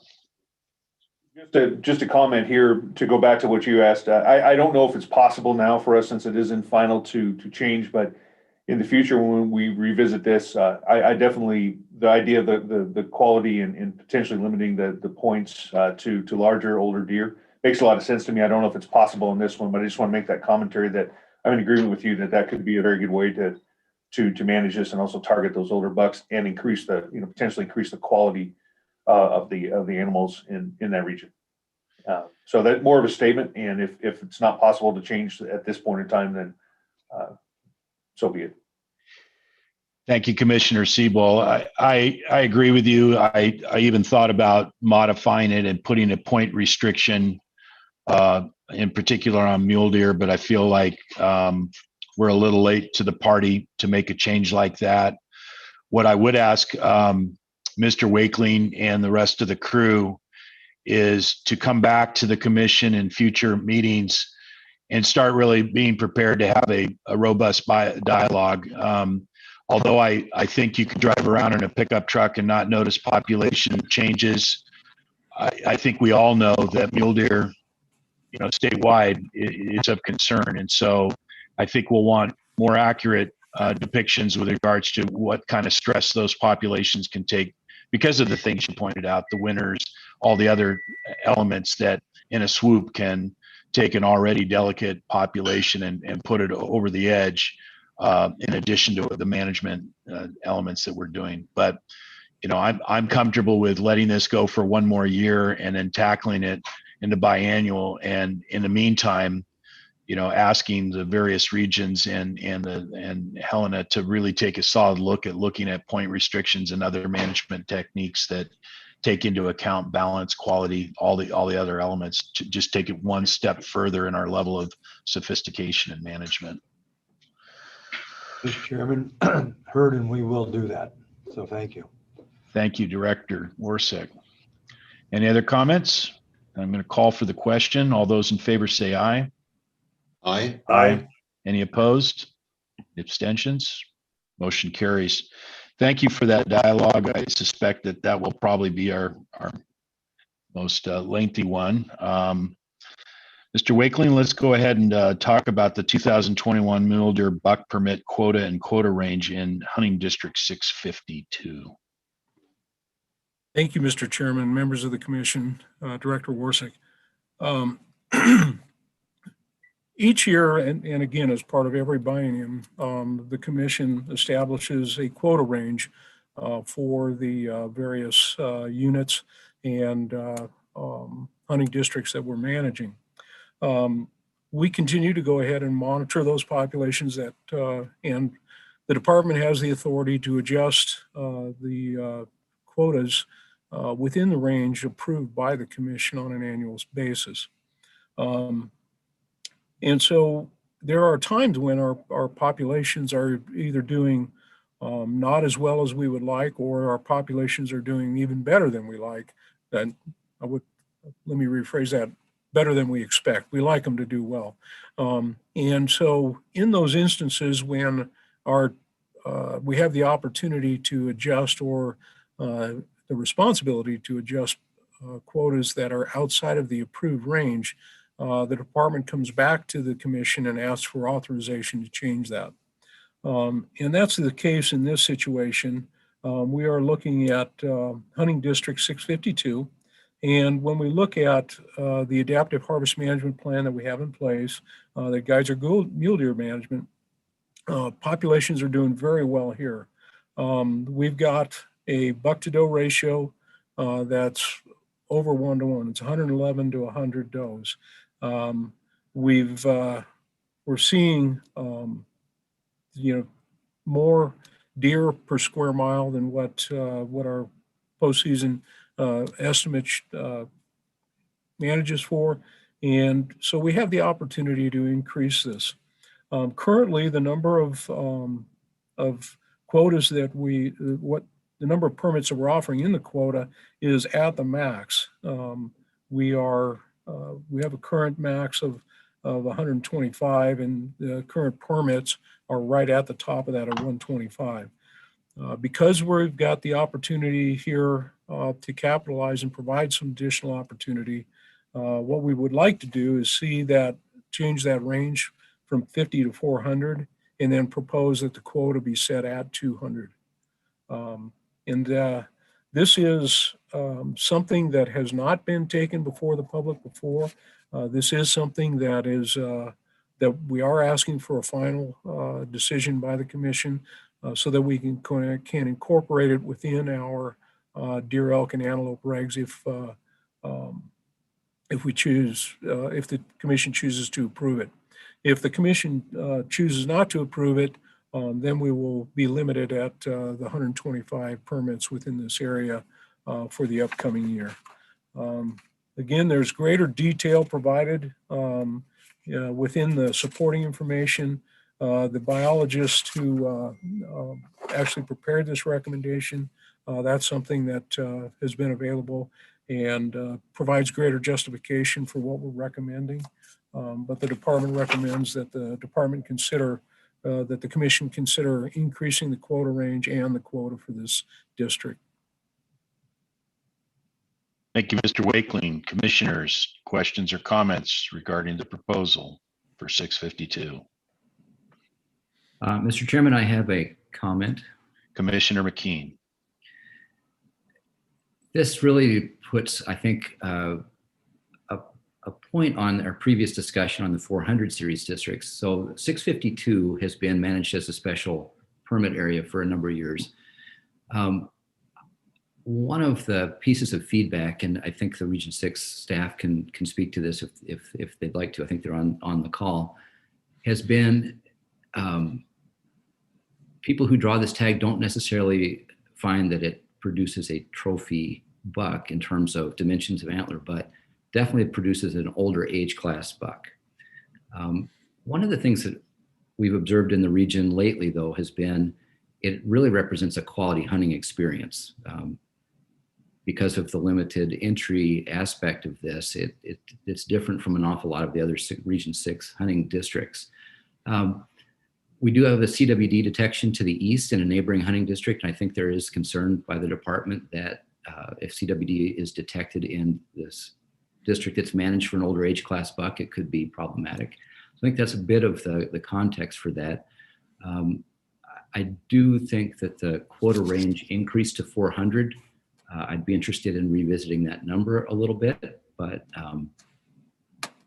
I guess I would take any other, that's my comment for it for now, at least. Thank you, Commissioner McKean. Other comments or questions by commissioners? I had a similar question, Mr. Wakeling. I don't really disagree with anything, but it seems like quite a jump to go to 400. And I'm curious as to why. Well, let me ask it a different way. In cases where the commission has granted the authority for the department to be able to make effectively a discretionary decisions within a bandwidth, is there any other districts that have that broad of a bandwidth? That seems a little excessive to me. I'd feel more comfortable with a number such as 350 or 300 or even 250. Any thoughts about that? Certainly, Mr. Chairman, and a good question. And I'm sure we'll continue to encounter more good questions as we go here. But yes, there are a number of units that we have fairly broad quotas that are considered. I can, probably, I don't have the document in front of me at the moment. However, it is something that I can provide to the commission. It's something that, for instance, during the biennial season setting process, the quota ranges are a separate item that is a standalone topic that the commission considers. And so I can get you that document, and it'll demonstrate what the, at least for the last year, what the range of approved quota ranges were. Sometimes they're fairly large, sometimes they're much smaller. But this is a pretty routine request. Thank you, Mr. Wakeling. Any additional questions from commissioners? Mr. Chairman. Commissioner Byorth. Thanks, Mr. Wakeling and Mr. Chair.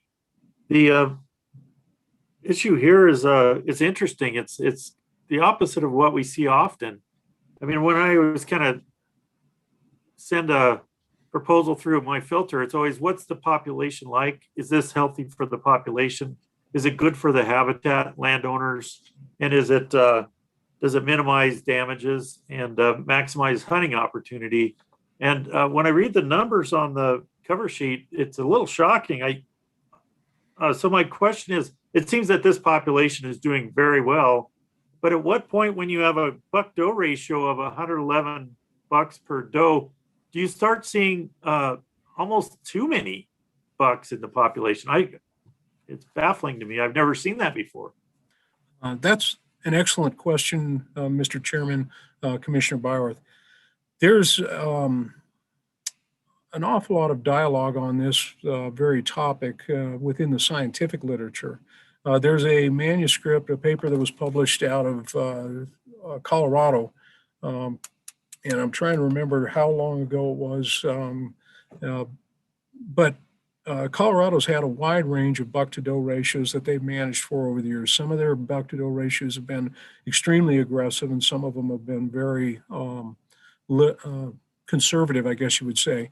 The aggressive ones, and what they looked at was where, what do you see a trade-off in reproduction and recruitment when you're comparing it with, say, the ratios of buck-to-does. And what they learned in that one paper, and it's somewhat of the kind of a definitive paper on the subject, when they had surveyed buck-to-doe ratios that dropped below 10 bucks per 100 does, they would see a decline in the reproduction. And I think it's pretty obvious to everybody why, when you start to have very few bucks, you start to see a reduction. But they didn't see a reduction in that fawn-to-doe ratio until it reached a very low buck-to-doe ratio. On the other hand, the question that you're asking is, can you have too many? And what they found was when you start to exceed 40 bucks per 100 does, and if you look at our adaptive harvest management plan, 40 is the cutoff that we try to manage in that range. But when you start to exceed 40 bucks per 100 does, you also start to see a reduction in recruitment. And, the reasons for this are far more ephemeral and probably a little more speculative. But in a lot of cases, when you get high numbers of bucks on the landscape, they can be competitive. They can be, especially on winter ranges, they can outcompete some of the young. They can certainly be disruptive during the reproductive or the recruitment standpoint during that time frame. And so I'm not saying that, you see an absolute reduction at 40, but you do start to see a decline at that point in time. And you see the same relationship with elk. Not the exact numbers, but right in that same framework. And so you can have too many bucks out there. Also there's times where if you're trying to manage for a high quality, some of the challenges with managing for antler point or antler growth, for instance, can be nutrition. Everybody looks at the genetics of a situation, but you also have the nutrition. And if you have too many animals out competing with one another, then that can also have an effect on antler growth in any given year. So I'm not saying that I'm not trying to indicate that we're seeing challenges on that front in this situation. But what I will say is this is a high buck-to-doe ratio. Thank you, Mr. Wakeling. Any additional questions or comments? Hearing none, I'll entertain a motion, and then we can open it up to the public comment.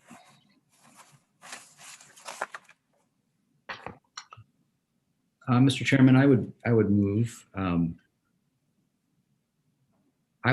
the commission vote to adopt the final amendment to the 2021 mule deer permit quota range to be capped at 300 and to accept the quota for the 2021 hunting district permit at 200 in hunting district 652. Moved by Commissioner McKean. Is there a second? I'll second that. Seconded by Commissioner Siebel. Any additional discussion by the commission members?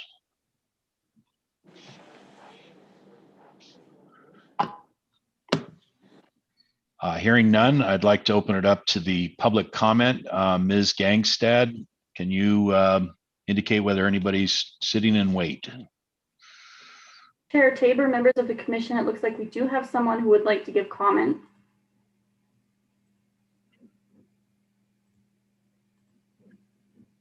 Yes, please go ahead. Can you hear us?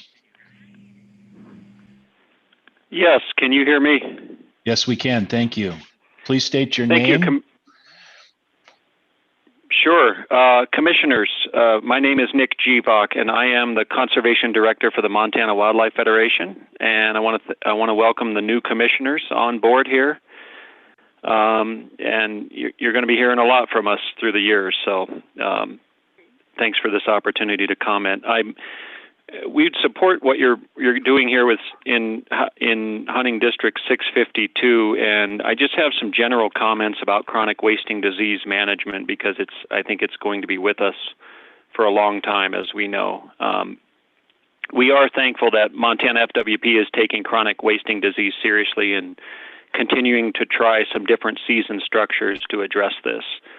But we'd also like to point out Montana's season structure is based on opportunity and not growing trophies, and that has seemed to serve us pretty well. Frankly, keeping buck numbers and buck ratios low has helped us not move towards some other states where, in particular Colorado and Wyoming, where you have a very high likelihood. There are some herds down there with a 40 to 50% prevalence of chronic wasting disease. So there were some comments about the testing earlier. We do have a new lab in Montana, which we think is speeding up the testing time. And a year ago, we were finding about the staff was estimating our statewide prevalence at about 2%, and based on a sample size of 7,000 animals, they pretty much nailed it. So anyway, in this case, we think this is an appropriate action, and we would continue to support new approaches to managing this. I don't think you will see large support for antler restrictions. I'm not sure the science is there that would help us address this better than we already are. Thank you. Thank you, Mr. Givok.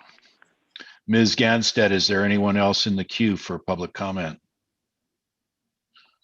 Chair Tabor, members of the commission, I'm seeing none, but I would just offer again to those dialed in that it's *9 to raise your hand.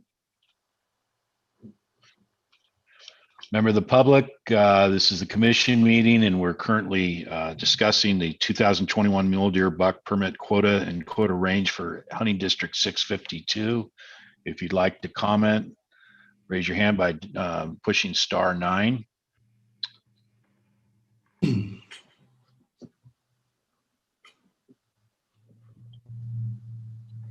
Chair Tabor, members of the commission, I'm seeing none. Thank you, Ms. Gangstead. I think we're ready to call for the question. All those in favor say aye. Aye. Aye. Any opposed? So let the record reflect that we're actually adopting the recommendation of the department with the sideboard that we have capped it at 300, not 400. And we are going with a recommendation of 200 for the calendar year 2021. With that, I'm going to break the meeting for lunch. I show that we're 3 minutes past the hour. We want to gather again at straight up on the hour. So I robbed you of 3 minutes of a lunch break. I hope you'll forgive me. But we'll see you at the top of the hour, and we'll pick up with the next item on the agenda. Thank you, Mr. Chairman.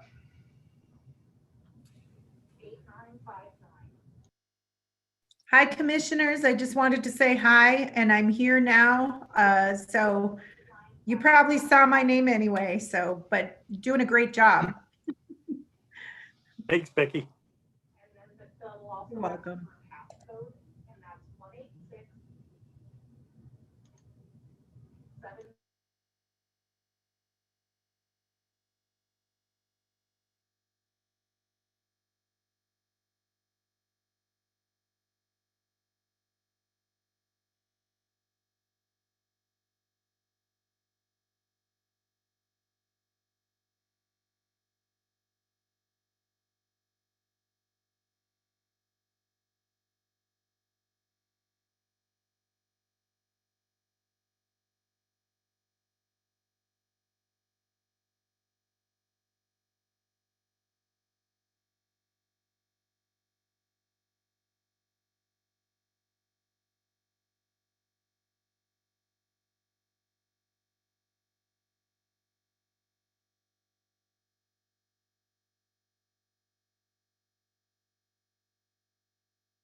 Nice job, acting chairman. Thank you. I Yeah, appreciate nice. that. That's a lot of work. It is. I'm just trying to keep track of everything. I've got to say, sir, well done, Mr. Chairman. Really nice job on that. Thank you. Thank you, Mr. Director.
Well, good afternoon, everybody. I'd like to proceed with the Montana Fish and Game Wildlife Commission meeting. It's 1 o'clock in the afternoon.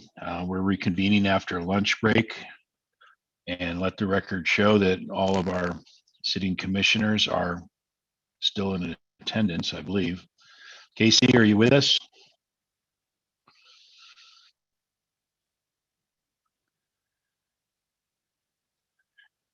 He's probably just wrapping up lunch here. I'm back. As we're waiting. Oh, great. Good deal. All right, we'll proceed with what's next on the agenda, which is the commission rule regulating carcass disposal of cervids harvested in Montana. Mr. Wakeling.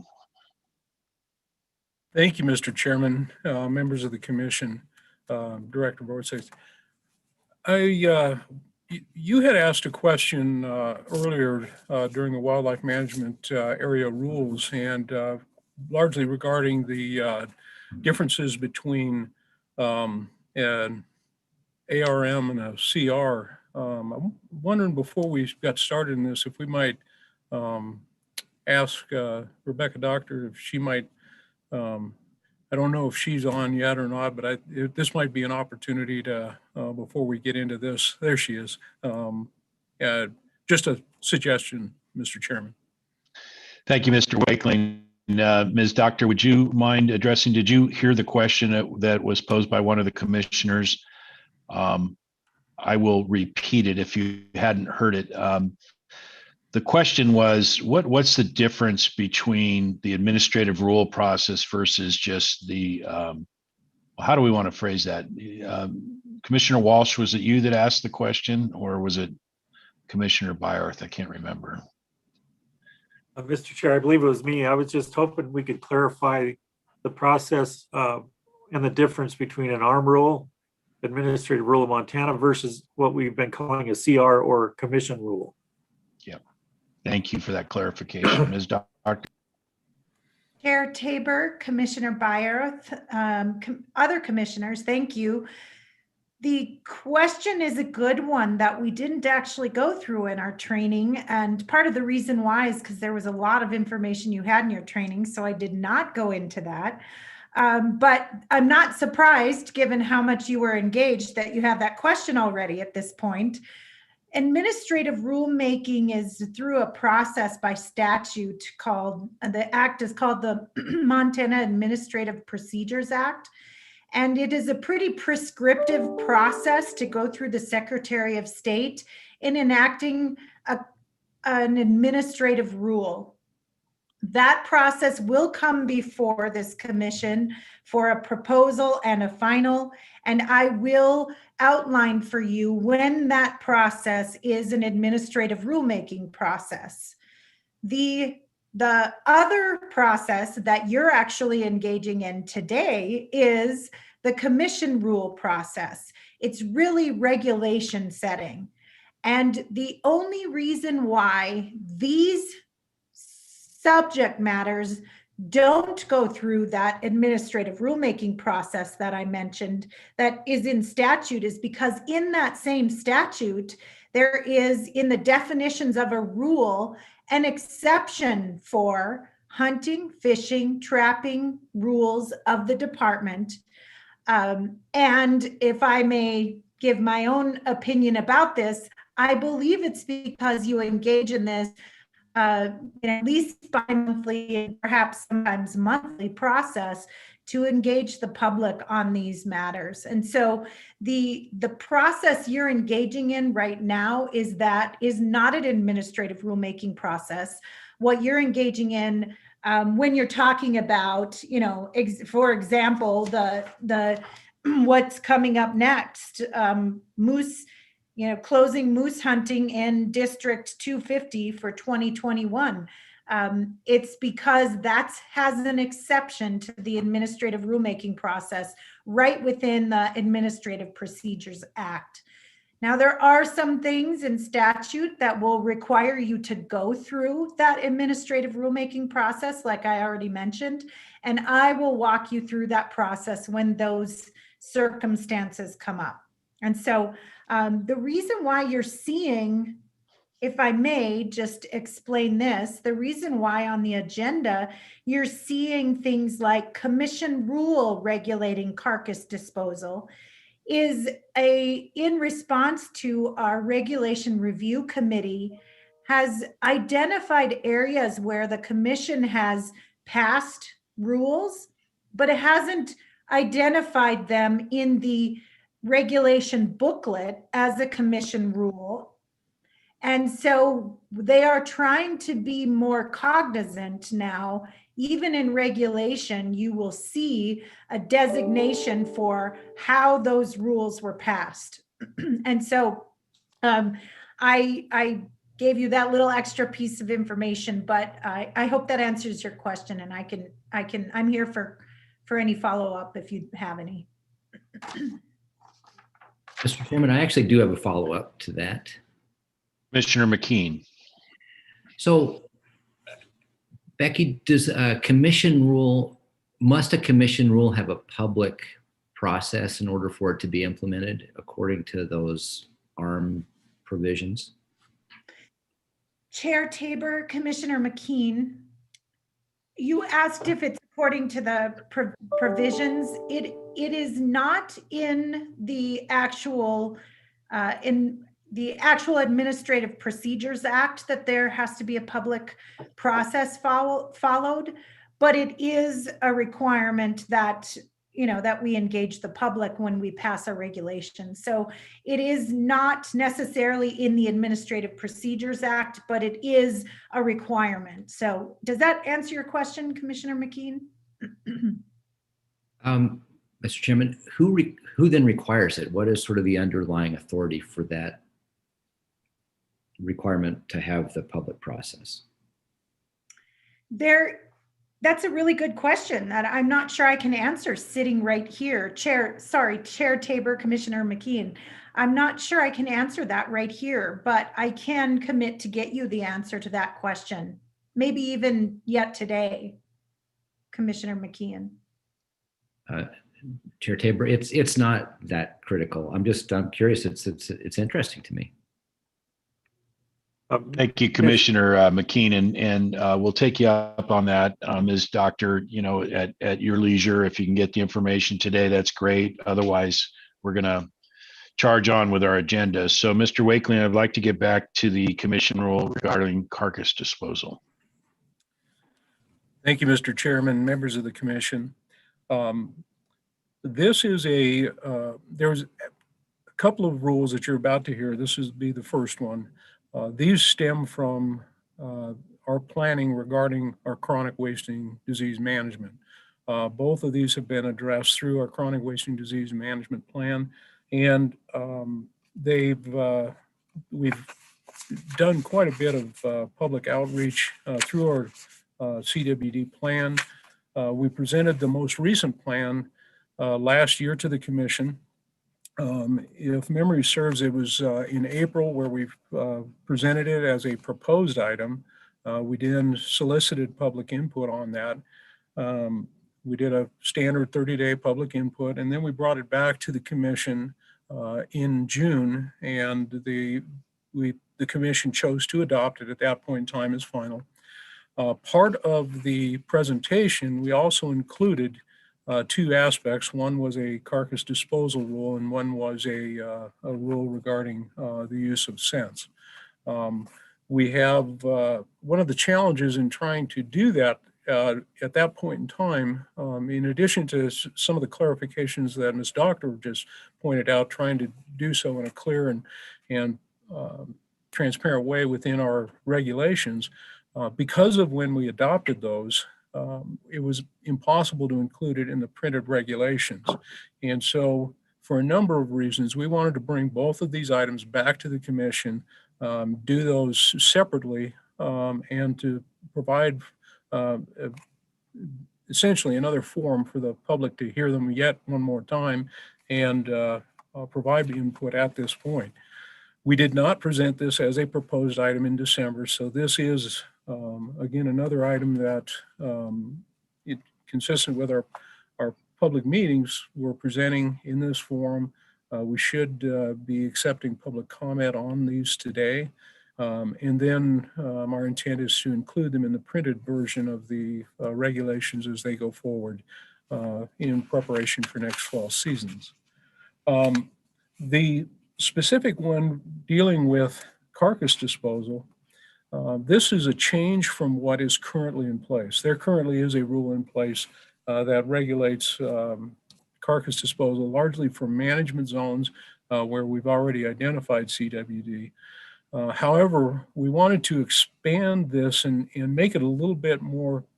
Part of the challenge with that is that each year we were encountering and detecting CWD in new areas, different areas, and so trying to keep up with it became a little bit of a challenge. And that's part of the reasons why this would be in a commission rule, is that it was something that was being amended on a fairly frequent basis.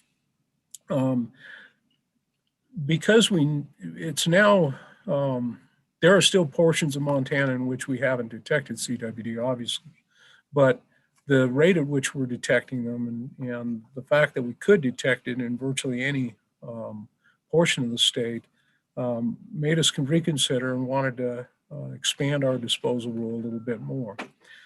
So essentially how this changes the disposal rule is regardless of where, if adopted today, regardless of where an animal is harvested within the state, the rule would direct the hunter to leave the head and the spinal cord in the field at the site of the kill. Alternative to that, and also included within this rule, is the option that if you do choose to bring that from the field, then ultimately it must be disposed of within a municipal landfill that meets the Category 2 criteria. And there, virtually any commercial land or commercial facility that collects trash, it houses for that matter. So if you take it home, process it there, or if you have it processed commercially, or if you were to have it taken to a taxidermist, virtually every of those use a Class 2 landfill. There's a list of those landfills that were provided within the CWD plan.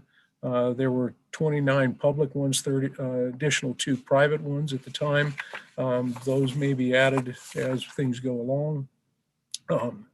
The intent again is with the CWD plan, the spinal cord and the brain tissue is the area where the predominant number of those prions, the misfolded proteins that seem to be the vector that moves this about, a causative agent that moves the CWD to other areas.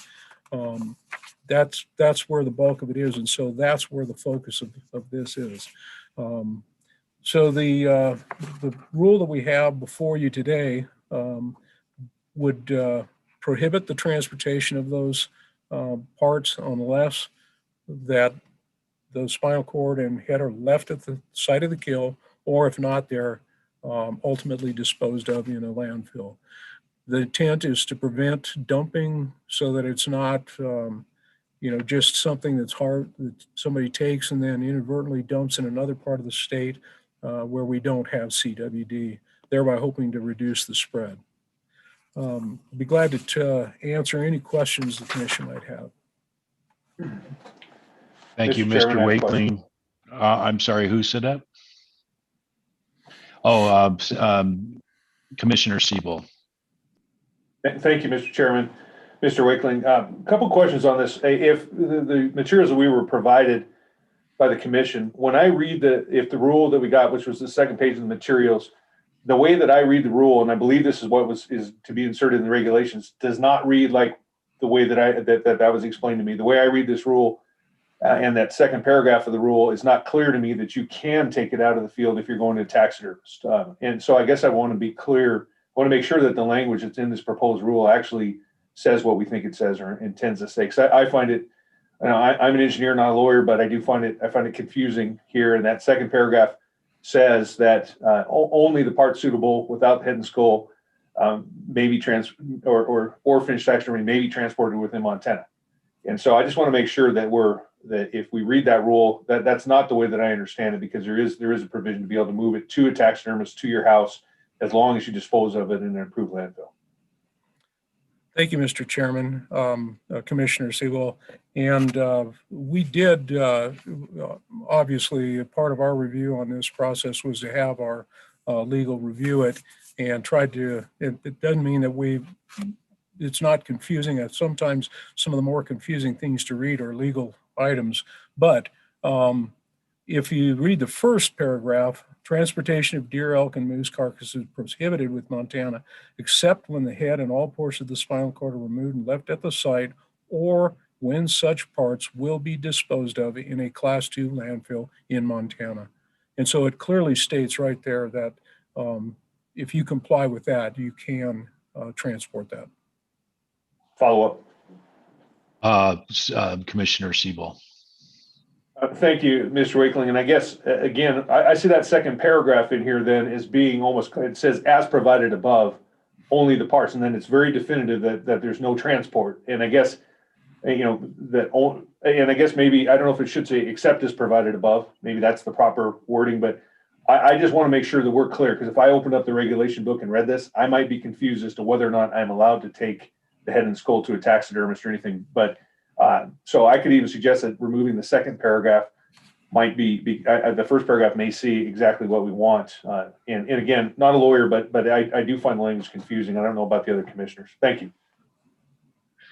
Thank you, Commissioner Siebel. I tend to agree. I think my biggest concern is that something happens inadvertently or there's an interpretation in the field and there becomes an argument between either enforcement or somebody where they're saying, well, the rules say this and I'm still not done yet. I'm in the process of doing it. It will ultimately will get there. So this does seem as worded to be problematic either for somebody to interpret or for somebody to enforce. Other commissioners? I agree. Commissioner Walsh, you agree? Thank you. Any other commissioners? Ms. Doctor, are you still on the line with us?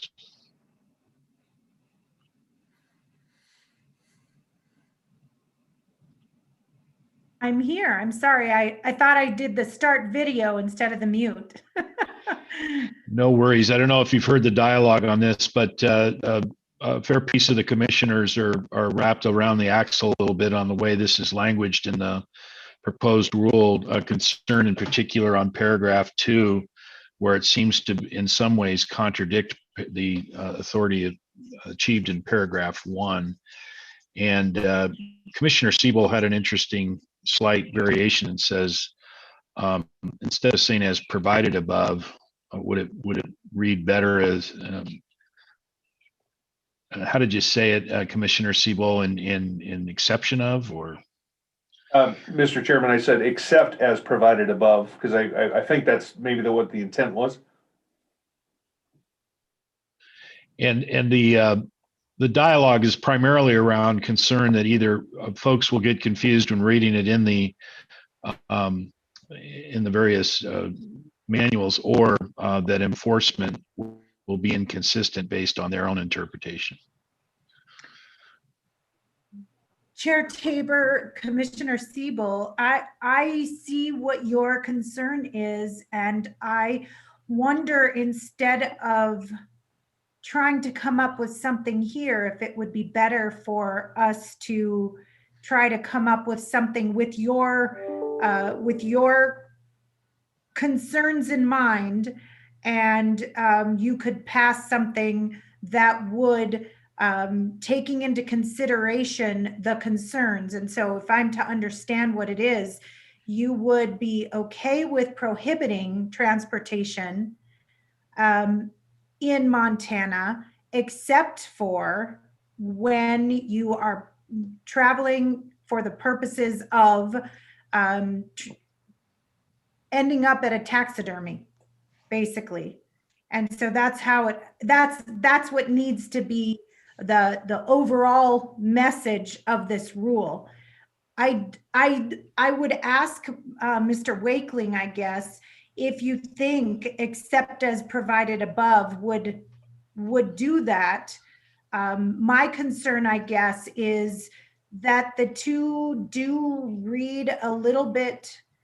We could do a cross-reference in the first section that is prohibited in Montana, except when the head and all portions, and except when traveling in. So we could actually organize it to do an A and a B, and that might be more clear. And that's the reason why I would say perhaps we wouldn't try to figure that out right here. We might just try and understanding your perspectives,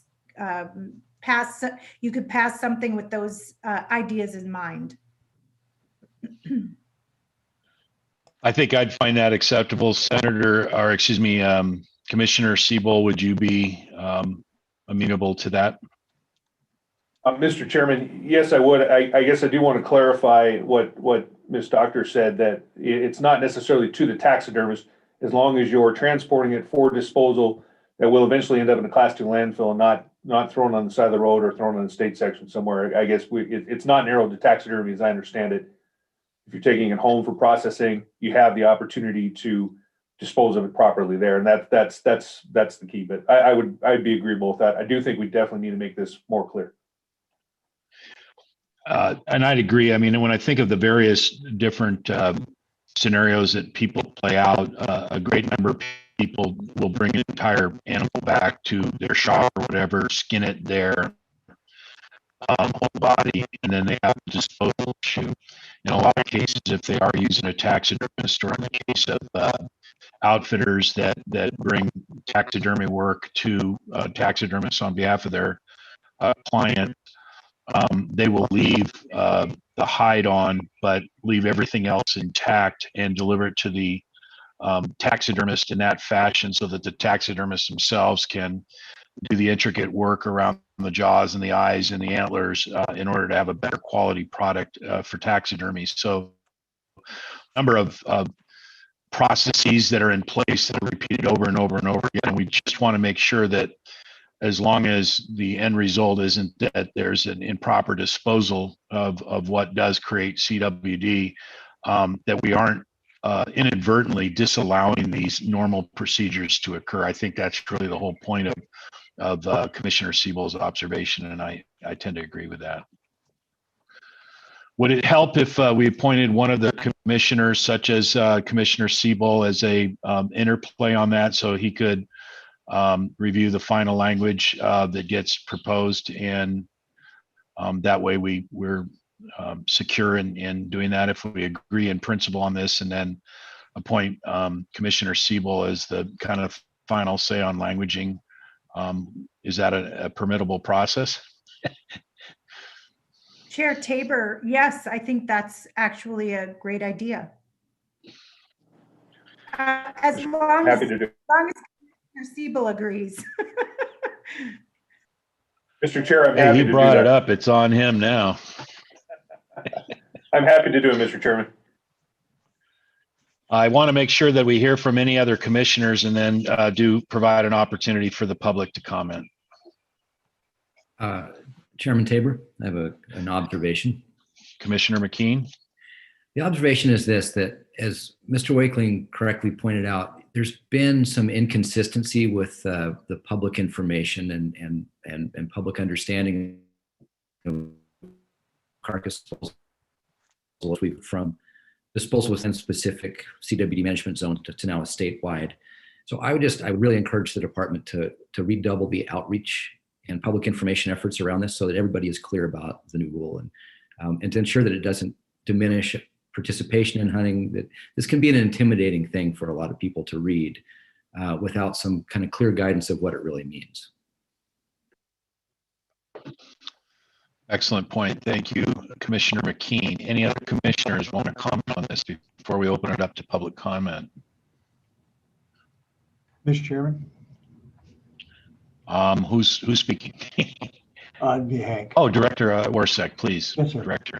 So I agree with Commissioner McKean. What we need to do is make sure we publicize it and make it as simple as easy.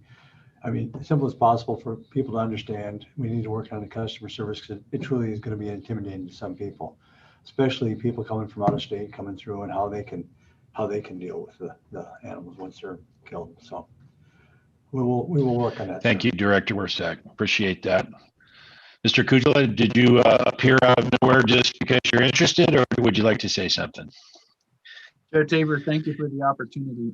Thinking about process, where I understand this is currently at in the conversation is to give some latitude to the department with guiding principles from the commission to polish this language, to make it clear, make sure there's no, as clear as can be to the message, and to then reading that message. And I just wanted to check with Becky Doctor that process then will include a touchback to the commission, if in fact that's the way this goes, to make sure we have that consistent with what you've adopted as guidance. And then I would ask the process question: does the motion that's been put in play, and I do understand a motion's been put in play, consistent with the direction the topic appears to be headed right now? And I apologize if I've missed a part of the conversation and some of this is not relevant, but I do pose those, I do make that statement and then pose that question. And the question is posed as much to Becky as it is to you, Chair. Thank you, Mr. Cujo. As a point of clarification, we don't have a motion yet sitting on the table. Conceptually, what we agreed was that we support the motion essentially as stated, but want to get the language correct and precise so that it's more enabling than confusing.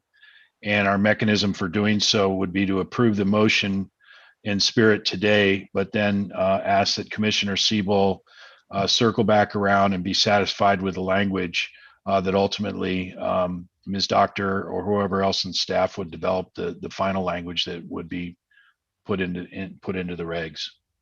Chair Did I Tabor, understand that correctly, Ms. Doctor? and Chair Tabor, thank you for that clarification. And it's clear that I was redundant and unnecessary in my showing up on the screen in this conversation. So I apologize for taking your time. Thank you for your tolerance. No worries. Okay, any other comments from the commissioners? Hearing none, I will entertain a motion. Mr. Chairman, I'd like to move that the commission adopt as final the proposed carcass disposal rule as presented by the department, the exception that the final language will be edited with the involvement of Commissioner Siebel. Thank you. That was Commissioner Walsh that made the motion. Do I have a second? I second that. I'm sorry, who was that? Commissioner Siebel seconded it. Any further discussion by the commissioners before I open it to public comment? Hearing none. For the folks that are on the line, I'm going to just repeat a statement I made earlier since we took a break. Now is the time for public comment. Please raise your hand by dialing *9 to indicate that you would like to submit your public comment. Please be cognizant that other people may also want to comment. If you agree with something already said, you can indicate your agreement instead of repeating the substance of the previous remark. Someone will call your name to take your comment. When you are called upon, please state your name, city, and organization that you represent, if applicable. Ms. Gangstad, do we have anybody in the queue that would like to comment on this rule? Chair Tabor, members of the commission, it does look like we have someone that would like to give comment. Wonderful. Hello. Commissioners, Chairman Tabor and commissioners, again, this is Nick Givok with the Montana Wildlife Federation, and we certainly do support the rule pertaining to carcass disposal. We think this is an important step to managing CWD, but I also want to thank this commission for sending this rule back to make sure it's clear as far as how heads are managed for taxidermy. And the last thing I would say is I hope that the agency considers when it writes that rule, there are a lot of people who like to do their own taxidermy. So make sure it's basically about the transport of those heads, whether it's to a professional taxidermist or for do-it-yourself taxidermy. But we think that's a good step, and we'd support that move. Thank you. Thank you, Mr. Givok. Any further comments by the public?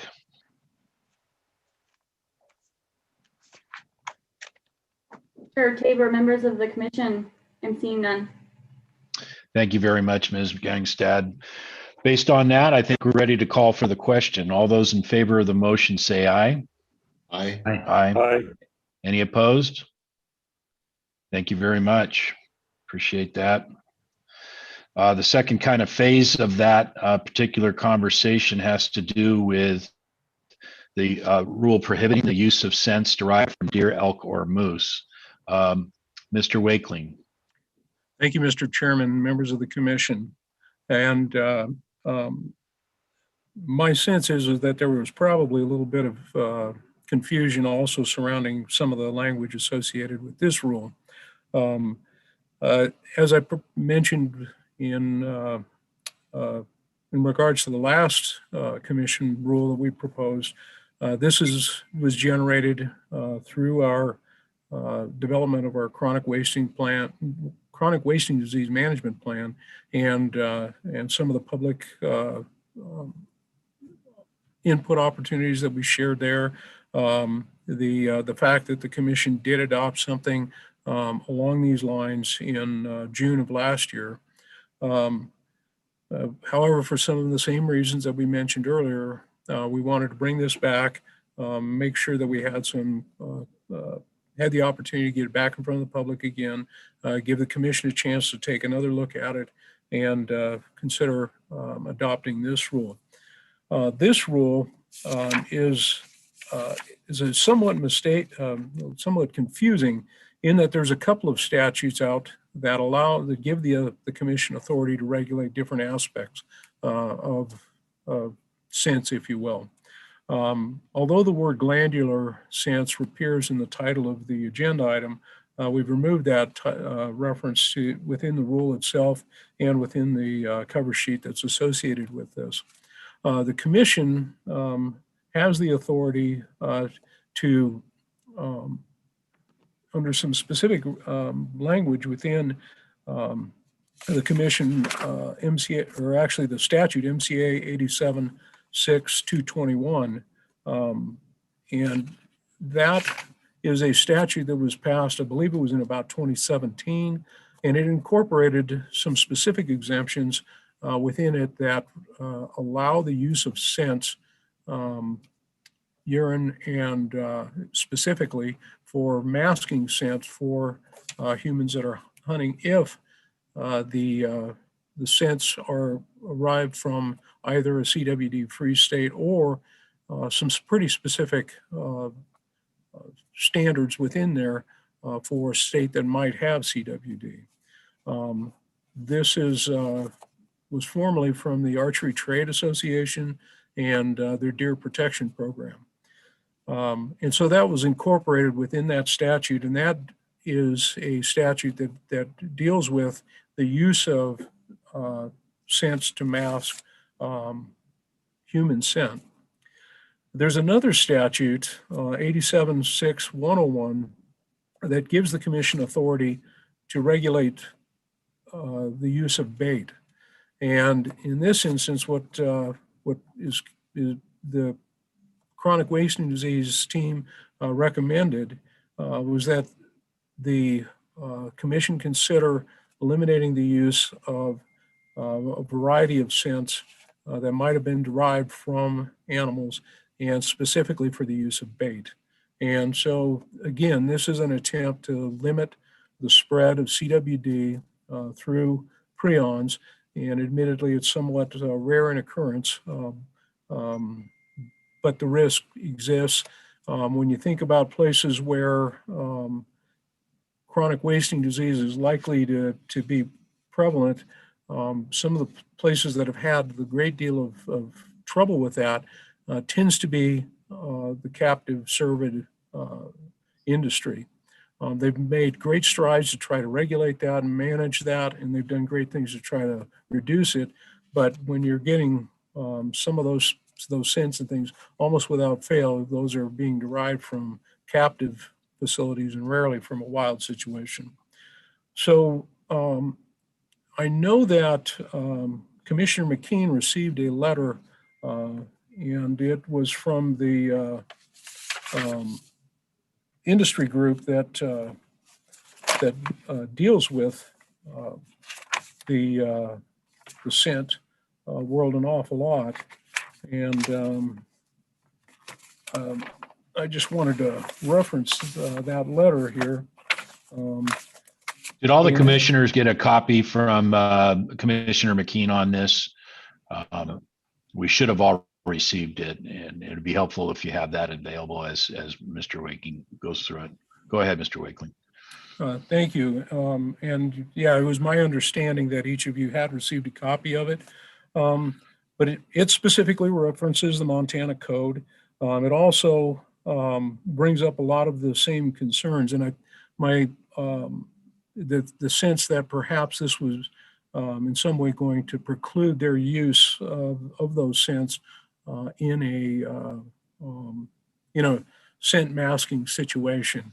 And that was not the intent of the rule. It's not the intent of what the department is proposing the commission act on.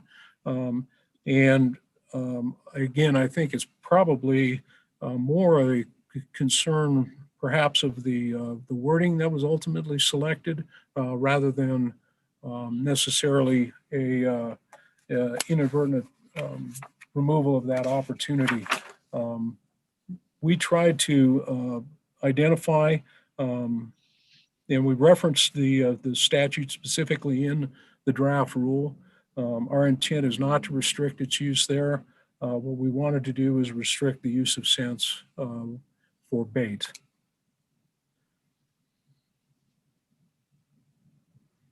Be glad to try to answer any questions. Thank you, Mr. Wakeling. Commissioners. Mr. Chairman, I have, I think, a question, and I guess I'll couch it as a question with your permission. Commissioner McKean. I guess I'm not sure of the difference or distinction between use of scent as bait or attractant. And maybe that's where I'm hung up a bit on the language. Could you describe what the commission rule would intend to do as related to scent? Mr. Chairman, Commissioner McKean, at this point, we're not distinguishing between baits or attractants. Those essentially are the same. The differentiation that we're making in this particular rule is between that of a bait or a masking scent.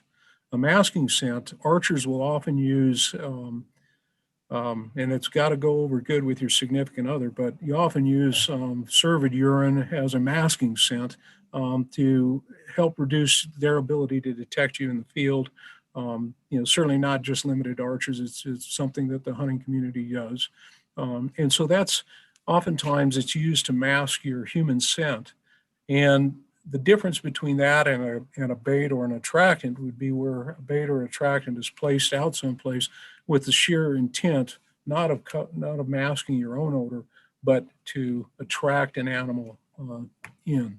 And so that's the distinction that we're trying to draw here. Question, Mr. Commissioner. Oh, sorry. Who said what first? Is that a follow-up, Commissioner McKean? If I could follow up real quickly before. Please go ahead. I think I understand that differentiation between masking and attractant. I'm still hung up a little bit on what this commission would do. Is the information referenced in the letter that we all received germane to this? In other words, could we amend the proposed motion to establish that baits that are certified through this deer protection system, or whatever it's now being called by the Responsible Hunting Scent Association, be allowed in Montana? And is that the intent, that we ensure that we have a certified CWD-free source of scent, or that we're essentially prohibiting it from all uses? I guess I'm sorry for the confusion there. I'm still unsure what we're doing. Mr. Chairman, Commissioner McKean, the statute regarding the use of masking scents would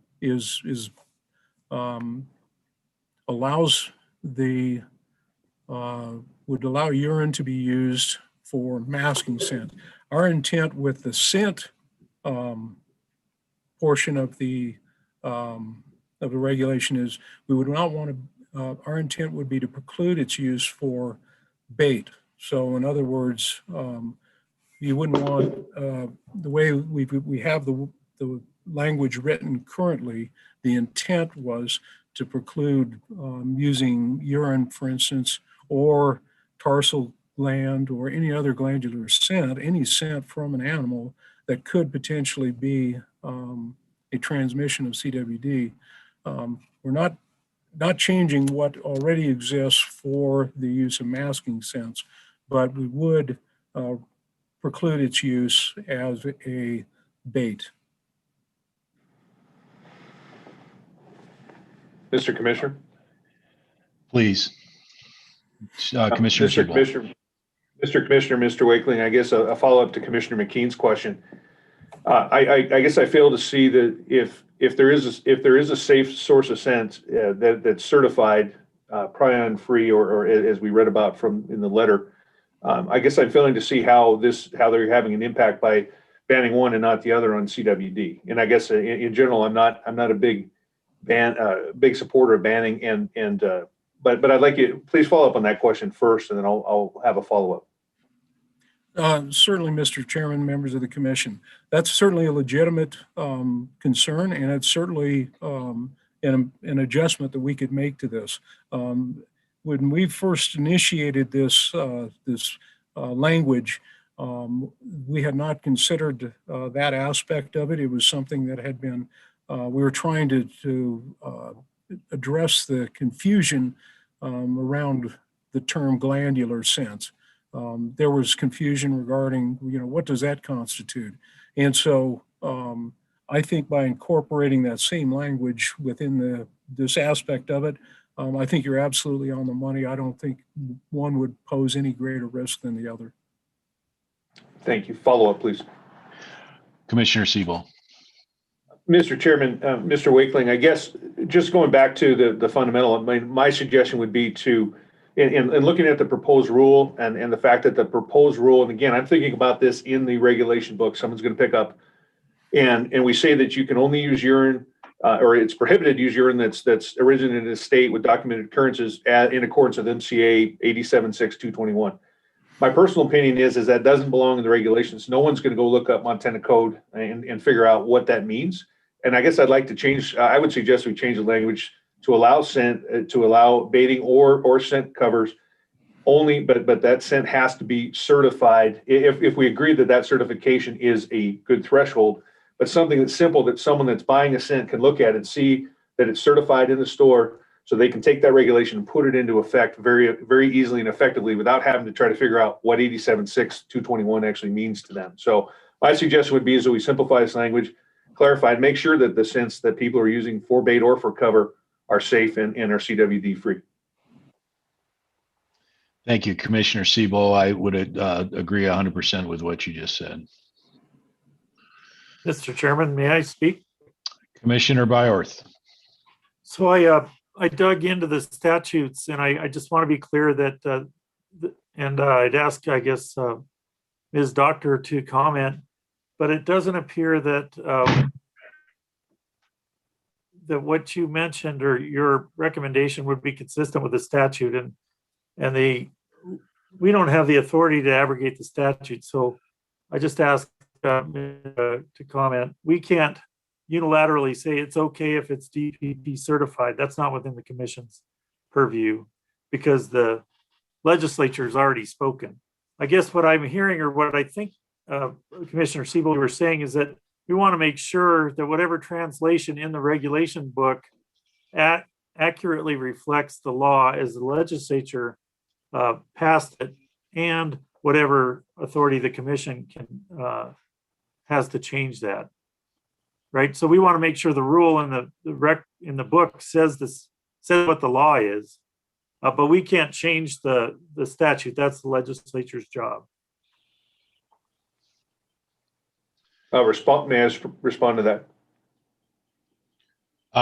Well, I think the question was posed to Ms. Doctor, so perhaps we let Ms. Doctor respond, and then we'll go from there.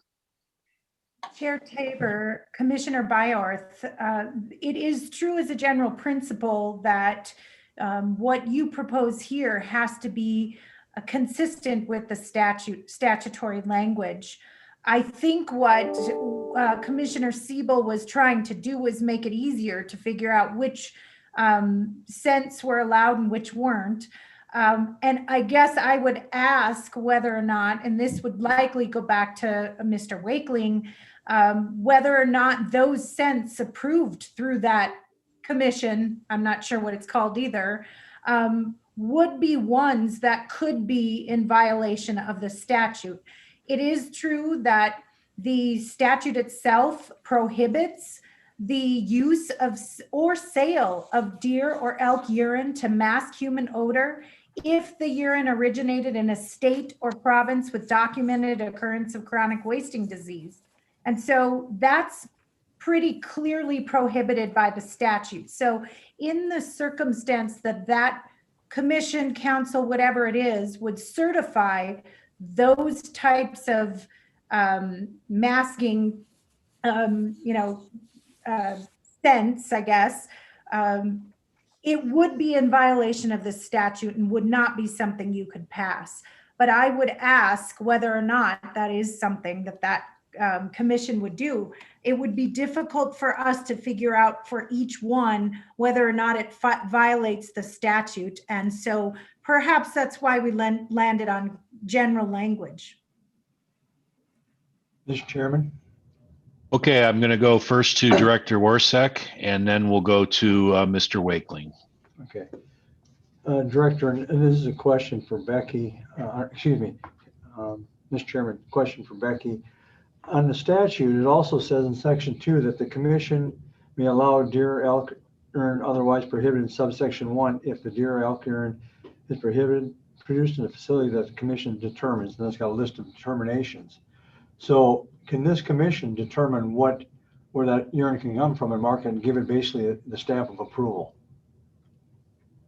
Chair Tabor, Director Warsek, yes, that is true. And I wasn't clear when I said it would be difficult to go through every single one, but that's kind of what this statute requires, for you to go through and determine if the deer or elk urine is produced in a facility that the commission determines. And then there's an A, B, C, D, E, and and quite a few different parameters. That is something that we could do. And Director Warsek, I would propose that we would help the commission do that. And again, I guess, and maybe Mr. Wakeling can speak to this. It's probably why we went to general language. Mr. Wakeling. Thank you, Mr. Chairman.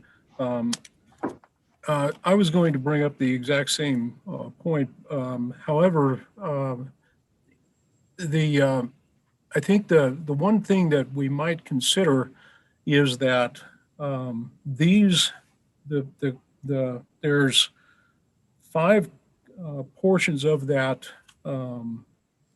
If the kind of following under section 2 of that statute, there's A through E kind of aspects of it.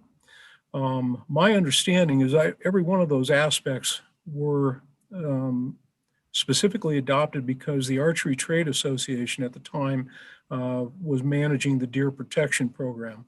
And those were the aspects that the ATA had to certify. And so they were doing the certification at the time. It's my understanding that currently the Responsible Hunting Scent Association is maintaining that. And so I don't know if there's an opportunity to accept industry certification of meeting those standards, and then using that as a permissive way to adopt those scents that meet those standards, which is consistent, to my understanding, with the existing statute. That's how I read both the letter from Mr. Bronson and the statute, is that as long as the recommendation is the utilization of these products is in compliance with 87.6.221, then they would be permissible, and nothing outside the parameters of 87.6.221 would be, and that's what we would be voting on today. Am I misinterpreting that?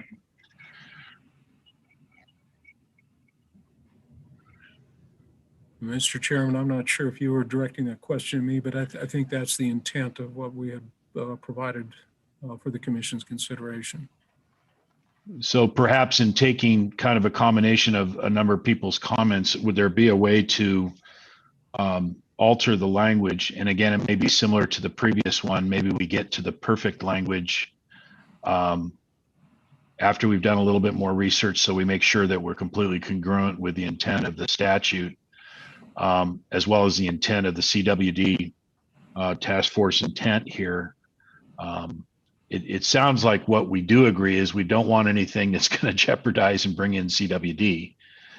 We also, I think, all can concur that the whole purpose of 87.6.221 was to do the same exact thing, not allow any product that would come in, and it gives the tight enough parameters that would help protect it. So I think what I glean out of this letter is that the concept of glandular is what created a kind of a steer in a different direction from what has been the traditional approach to this. But would any of the commissioners have an objection if we perfected the language where it just really pulled it in strict alignment with 87.6.221? Mr. Chair. Who's speaking to me? I'm looking all around. Oh, there you are, Senator, or excuse me, Commissioner Siebel. Just a quick point of clarification. Are we also proposing that we don't distinguish between masking sense and bait? Because I think there was really two parts of this, and that's what I would propose, that we just say that if it's not prohibited now, then we're not going to add any new prohibitions except for what you said, it has to comply with 87.6.221. I believe that is the case. I think Mr.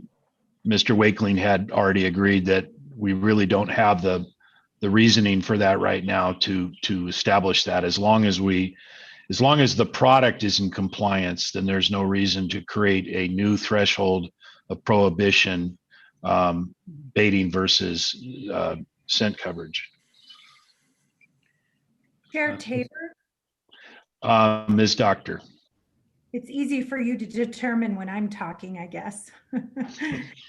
Chair Tabor, commissioners, I wonder if the intent of your upcoming motion would be to simply not allow any other prohibitions except for the ones that are currently in the statute. I wonder whether or not we need a regulation, because the statute stands for itself and the commission rule cannot alter a statute anyway. And so if that is the case, that you don't intend to, in a motion, alter anything outside of what this statute at 87.6.221 says, I wonder whether or not we need a regulation. And that's an excellent point. Director Warsek, and I guess I'll point to the director's office based on that and the recommendation from Council Doctor. Is there anything else compelling the department to want to proceed with the recommendation that the commission pass this rule? I think, from my perspective, I think we need to do some work on this. Quentin just walked in, and you know, like I said, when I read the statute, what it looks like is you have the ability to decide which companies can sell stuff in the state from other things. I think if we look at a regulation and we provide a list to the commission that says these are the providers that meet these qualifications, that you can put a stamp of approval on them, then we can sell them in the state. I think it'd make it easier for the public and for the department to enforce it. As far as going forward now, I'll go back easily. Yeah, I would just go with what Ms. Doctor says on this. call me Doctor. Oh, I almost did. Mr. Wakeling, do you have any issue or problem with that? Mr. Chairman, obviously anything my director says I'm not going to have a problem with, but the one thing I would offer is the CWD team, what their interest in this, it dealt with the potential for this to be used as bait. And the existing statute that's being referenced here deals with the use of or sale of deer or elk urine to mask human odor. It doesn't address it in bait. And so the intent of what we had put forward was to address the use of scents as bait. And this, because of this existing statute, we kind of, I think we've kind of muddled a couple of things together. And so I think the team that prepared this would probably suggest that perhaps there might be some value in still considering it. This is a question for Ms. Doctor. So the existence of the statute seems to imply that it's the will and intent of the legislature to dictate both the utilization of obviously scent for coverage and perhaps for bait. Is it within the purview of the commission where we run a risk of violating, stepping outside our boundaries relative to trying to tackle the bait issue? I don't think I asked the question very well, but I think you know what I'm asking.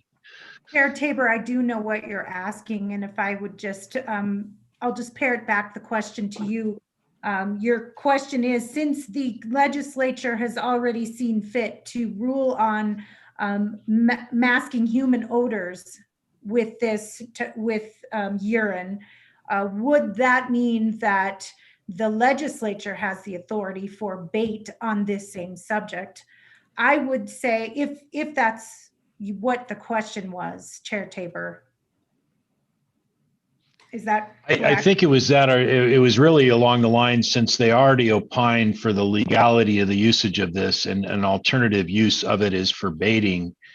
What we're now being asked to opine on is the whole bait issue, which if we've already established because of the statute that the products being utilized for scenting and or baiting are designed to protect from CWD, now we're specifically on an issue relative to whether baiting should or shouldn't be allowed, which I don't think that the public or anyone else was really notified that was the debate we were going to have. It was always within the context of CWD. Baiting as a mechanism or a method of hunting, it's a little bit like lighted notches or anything else. It's a philosophical question about what will or won't be allowed in the hunting process. Some of us might agree, some of us disagree. None of us would disagree with the fact that we want to make sure that it doesn't lead to CWD. I believe we all have concluded we have that protection through the statute. So now it feels to me like what we're really trying to decide is whether we're going to allow baiting or not. And that just seems to be completely outside the context of what was the originally proposed to be for consideration by the commission. Chair Tabor, I would just to answer your question that you originally posed, baiting is an issue that does come before the commission, and so it is within the authority of the commission. What I understand this regulation to be intending now, though it did take me some time to get there, Mr. Wakeling's most recent clarification helped with it, and that is that this statute speaks to masking odor, masking human odor.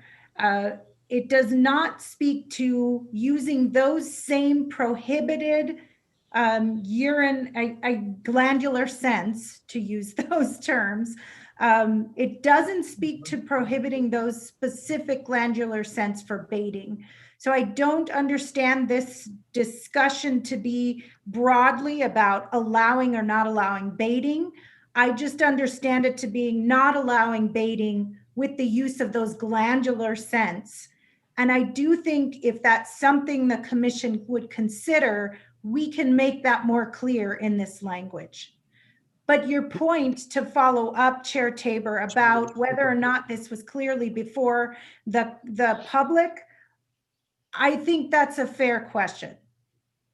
I think that's fair because I didn't understand the extent to it until just now. And I wonder also if that's the case with you all commissioners, and then also how that extends to the public as well. So I think your point is a good one, Chair Tabor, about perhaps doing some work on this one.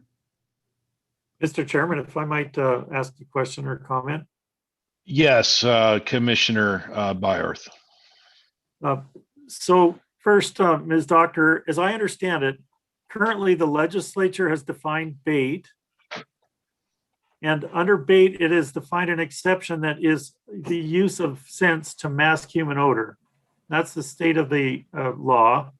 On section 221, the legislature has further said, regulated the use of or the import of urine to mask human odors and it's currently prohibited from CWD positive areas. That's the state of the law as it is now. Is that correct? Regardless of this regulation. Commissioner Byorth, I may have missed it, but the way I read bait is any, et cetera, it defines it, but it says the term does not include scents used only to mask human odor. So this statute that we're looking at does not speak to bait. Are we connecting on that, Commissioner Byorth? That's my interpretation, but I trust yours better. Okay. Yes, I agree with that, Commissioner Byorth. Okay. And follow up, Mr. Chair? Commissioner Byorth. So, and then section 221 is more restrictive on the import of use, but there's the big exception, and that exception is that this commission can address or promulgate rules to allow the import under certain conditions, and those conditions are 5 or 6. I guess there's 5 of them. That's where we're at right now, aren't we? With this rule, we are saying the commission is considering whether or not we want to allow import of scent to mask human odor from certain providers. Is that correct? Chair Tabor, Commissioner Byorth, I see it slightly differently. I think because this statute is dealing with, in subsection 1, masking human odor, and masking human odor is not bait, and that was in the definition we talked about. Then when you talk about subsection 2 and the exceptions that the commission can make, it would not be dealing with exceptions to, it wouldn't be dealing with anything other than exceptions to the prohibition on masking human odor.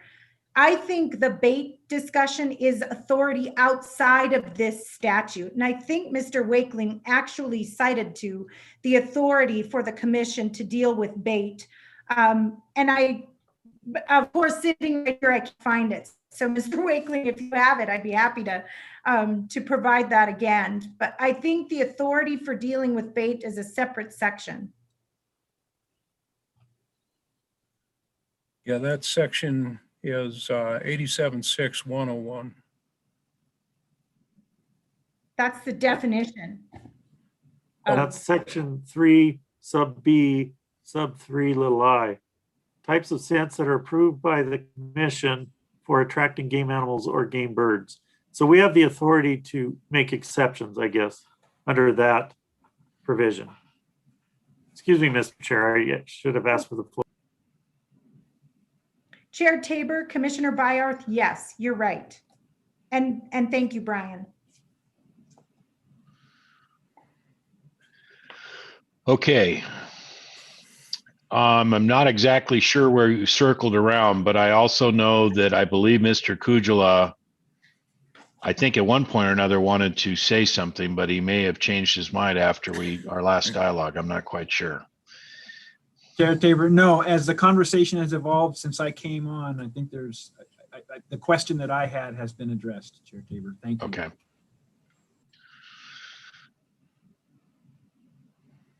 Commissioners, what's your pleasure here? It feels to me like we've circled around a little bit. So I want to ask the question again, because I think I got confused myself in the dialogue. Mr. Wakeling, are you asking the commission to effectively limit baiting when it comes to ungulates as a result of a CWD recommendation? Is that really the thrust of what the working group would like us to do in this decision? Mr. Chairman, that's correct. Okay. Commissioners, based on that, what's your feelings on the restriction of baiting? And I might point out before I get your input on that, I think we already know that baiting will comply with what I believe the state wants it to comply with as outlined in 87.6.221. It has to.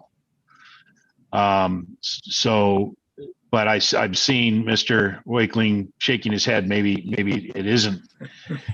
So maybe that's the clarification we do. So it seems to me we have two choices. We could either permit baiting as long as it's in compliance with 87.6.221, or just flat out deny baiting.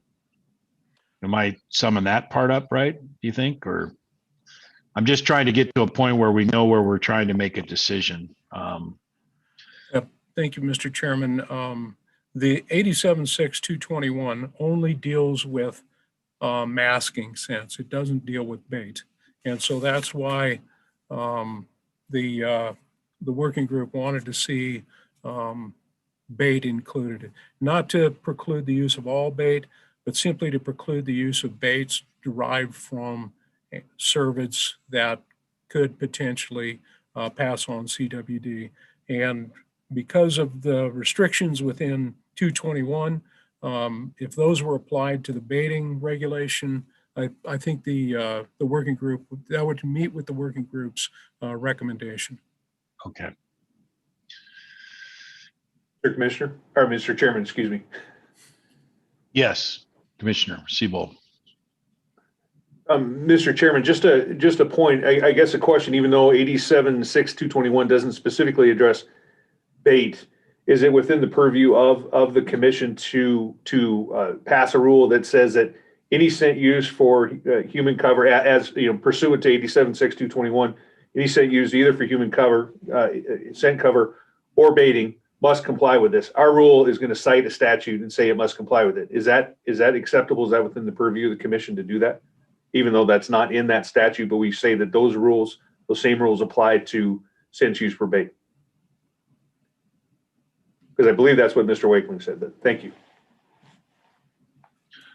That's as I understand it. Mr. Wakeling? Mr. Chairman, I think I would defer to Ms. Doctor on this one. Doctor. Chair Tabor, Commissioner Siebel, Mr. Wakeling, I do hear that that's what the suggestion was. Commissioner Siebel, hearing your concern about citing to statutes within the regulations and being concerned that that's not going to be something that they can actually go look up while they're in the field. I think that is the reason why we suggested the language instead of just the citation. And so I would wonder, I guess, if there is a need to include anything other than scents derived from deer, elk, and moose cannot be used in Montana as bait in accordance with 87.6.101. 86.101, I guess, is defining what bait is. Perhaps we don't even need that section, but I'm wondering if we just need to work on this in the same way that we worked on the last one. And I'm going to rope you in again, Commissioner Siebel. The only difference between this one and the last one is that I think we do need to get consensus from the commissioners on the bait, no bait issue, because I believe it's within our authority to yank baiting if we see so fit. The whole reason that the argument of baiting came up in the first place was concern over CWD. If we could assuage the concerns over CWD relative to the usage of bait, that sounds like it would meet the criteria of the committee, if I understood Mr. Wakeling correctly, which correct, means sir. we don't necessarily have to yank baiting at this point. It doesn't mean we wouldn't consider yanking baiting as a tool, because the preponderance of hunters within Montana don't want that utilized in our traditional environment. That's what I meant by it being a separate issue. As long as we can drill into the CWD issue and confine that if baiting is going to be utilized, that it's within these very tight criteria to protect our CWD concerns. I think if we can get agreement with that, then I would be all for what Ms. Doctor is suggesting, and that we get the language right, that we don't make reference to statutes or things that people in the field will just, get starry-eyed about, and that we'll have clarity so that the department can communicate to everyone in the field exactly what the expectations are. Does that sum up where everybody's at? Does everybody feel comfortable with that? So maybe we just go around the horn, and I'm going to start with you, Commissioner McKean. What's your thoughts on that? Is that a process that you believe that you could support? Yeah, it is. I'll leave it at that. I concur with that. Commissioner Byorth. Thanks, Mr. Chair. My only concern is the process part, and process is that this was a final, but it's been vetted in public comment. So in effect, what we're doing is resetting the clock, which I think if necessary, we should. However, resetting the clock also runs up against other deadlines on the other end that I'm not sure, in terms of publication for regulations. So I'm all for making a good, clear rule. I just want to understand what's the time restrictions and process restrictions that we face in doing so and delaying it from today till some other time in the future. So by point of clarification, I think what we would be doing is we would be doing a modification of in a final stage, which is within our authority, but we would not be delaying the decision for the sole purpose so that it does get published in the regulations. So similar to our passing of the rule on carcass disposal, we are going to agree in principle of exactly what the rules to be, but we're going to defer to Ms. Doctor and the team to get the language correct, and with Commissioner Siebel's oversight, so that what we intended to get passed got passed and got language properly in time for the regulations. That's I believe in concept what we're talking about right now. Mr. Chair, not that I don't trust Commissioner Siebel and the team, but it would be helpful for the language to be circulated to the entire commission upon arrival at that whatever compromise or final rule version that they come up with. I don't think that'll be a problem. I suspect that Commissioner Siebel will want that input to make sure he's got the backing of his fellow commissioners. Are you supportive of that, Commissioner Siebel? Yes, Mr. Chairman, 100%. I'll work with Ms. Doctor and Mr. Wakeling on the language as best I can to get it where I think it's clear, and then I'm going to make sure that you all agree with me that it's clear and that the public will be able to understand what the intent is. Excellent. Commissioner Walsh, what's your thoughts on the matter? Real simple. I think time is of the essence, and we ought to do everything in our power to control the spread of CWD, whether that's percent masking or baiting, whatever. I'm going to rely on the team at FWP for advice on that, and I'm delighted that Commissioner Siebel has volunteered to help with the language. Thank you, Commissioner Walsh. So given that, I believe that we're ready to move this into a motion before we hear from the public. And would anybody like to take a crack at how the motion would read?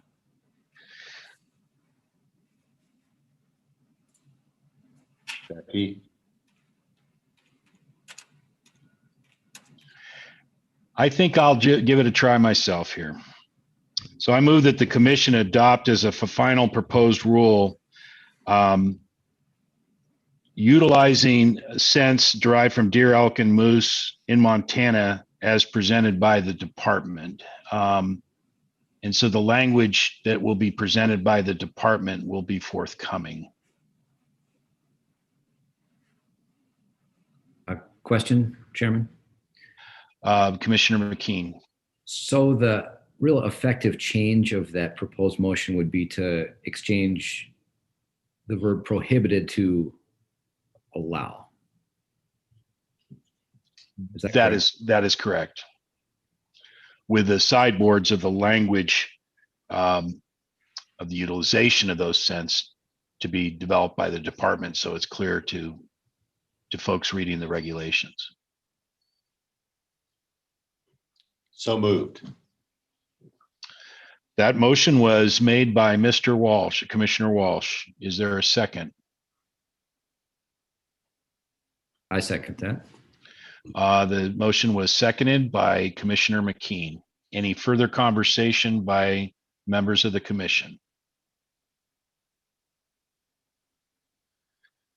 All right, Ms. Gangstead, I'm sure we have a few public members that would like to weigh in on this. Who do we have?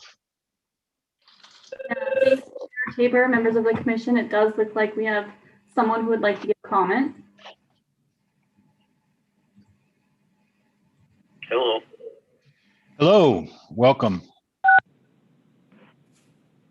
Please state your name. Hi there. My name is Sam Bergeson. I'm the president of the Responsible Hunting Scent Association, president of Wildlife Research Center, a leading hunting scent manufacturer, and I also happen to be the vice chair of the National Deer Association, formerly QDMA and National Deer Alliance. I just wanted to thank everyone here for your time and your consideration on this. I had a number of comments prepared, but I think you have covered them pretty well. I did want to clarify that years ago I worked closely with the ATA, and when statute MCA 87-6221 was put in place, it was directly in relation to the ATA Deer Protection Program. The Responsible Hunting Scent Association Deer Protection Program is taking up those same standards and more as we go on in time. So all that will still be in place. We support what you guys are doing here as far as following with those same determinations.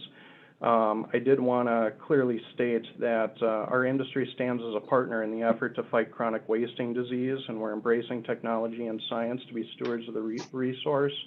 And we'd like to offer and respectfully ask for the opportunity to work with you guys and the agency on some of that language, and to be able to provide examples of packaging, package marking, and identifications for both hunters and enforcement to be able to clearly identify products that comply with MCA 87-6221. Thank you. Thank you, Mr. Bergeson. Appreciate the call in. Ms. Gangstad, is there any other callers that would like to comment? Chair Tabor, members of the commission, I'm seeing none right now, but I would just put out the reminder to those that are called in that it's *9 to raise your hand.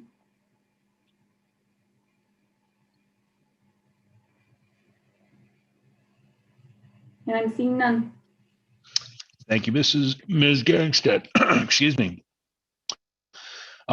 Hearing no further discussion, we'll call for the question. All those in favor say aye. Aye. Aye. Aye. Any opposed? Thanks. That was an excellent conversation. I really appreciate everybody's patience. Mr. Kujala. Chair Tabor, thank you for recognizing me. I want to very quickly thank you all for your patience, your tolerance. A great question starting the discussion, Commissioner McKean. And I also want to be very clear that these topics ultimately fall on my desk. We came a little bit short here today. And I apologize for that. Again, it's on my desk. And so come to me with any suggestions or missed expectations on these or other topics. And, again, apologize. It's a little bit of a tricky navigation through statute, and to Commissioner Siebel's good point of making sure it's easy to be understood by all. So again, my apologies. It's on my desk. We'll work to get better. Thank you for your patience and your tolerance and your suggestions that ultimately have come out of the conversation. Much appreciated. Thank you, Mr. Kujala. We're going to move on now to the amendment to close moose season in Hunting District 250 for the 2021 season. Mr. Wakeling. Thank you, Mr. Chairman, members of the commission. Essentially, this again is part of the same discussion we've had before regarding quota ranges and our ability to adjust the number of permits that are available. The quota range for Hunting District 250 for moose has a minimum number of 1. We have had a single tag in this unit for a number of years, and it's been a very difficult hunt for the people who have participated in it. This last year, I believe the hunters spent 48 days and ultimately did not find a moose that would fit. He had, my understanding is he found a single small antlered moose that was eligible, lawful to harvest, and was not able to take it. Because of those changes, or those limitations, we have to bring any recommended change before the commission. Because moose tags are so difficult to draw, and we want to be able to give this, give the hunter a reasonable expectation when they do draw the hunt. Our recommendation is that we close this for 2021 and that we would go ahead and consider evaluating it into the future. That's the department's recommendation, but I'm sure glad to try to answer any questions. Thank you, Mr. Wakeling. Commissioners, any questions about this? Seems pretty straightforward. Mr. Chairman, as always, I have a question. Commissioner McKean. I think it's also straightforward, but one of the questions I had that stemmed from the accompanying note from biologist Mallory was the notion that there would be some consultation with Confederated Salish and Kootenai tribes. Do we have any notion of what harvest, extra departmental or extra state harvest goes on in that district?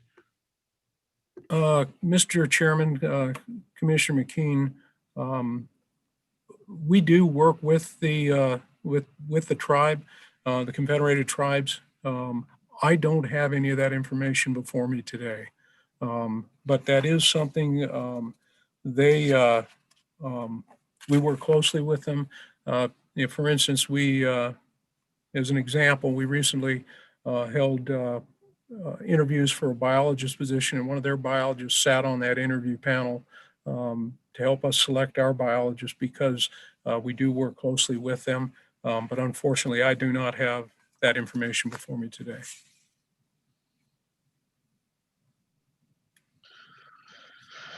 Commissioners, any additional questions regarding HD 250 moose hunting? Hearing none, I would support a motion. Mr. Chairman, I'll make that motion. Please, Commissioner Siebel. I move that commission vote to adopt as final the closure of moose hunting in Hunting District 250 for the 2021 season as presented by the department, with all other seasons unchanged except for standard counter rotations. That motion was made by Commissioner Siebel. Do I have a second? I'll second. The second was by Commissioner Byorth. Any further discussion by the commissioners? This is another item that we said we would take public comment on. Ms. Gangstad, do we have anybody in the queue that would like to make a comment? Chair Tabor, members of the commission, I'm seeing none. If there's anybody on the phone that would like to make a comment with regards to the amendment to close moose season in Hunting District 250 for 2021, now's your opportunity. Please press *9, raise your hand.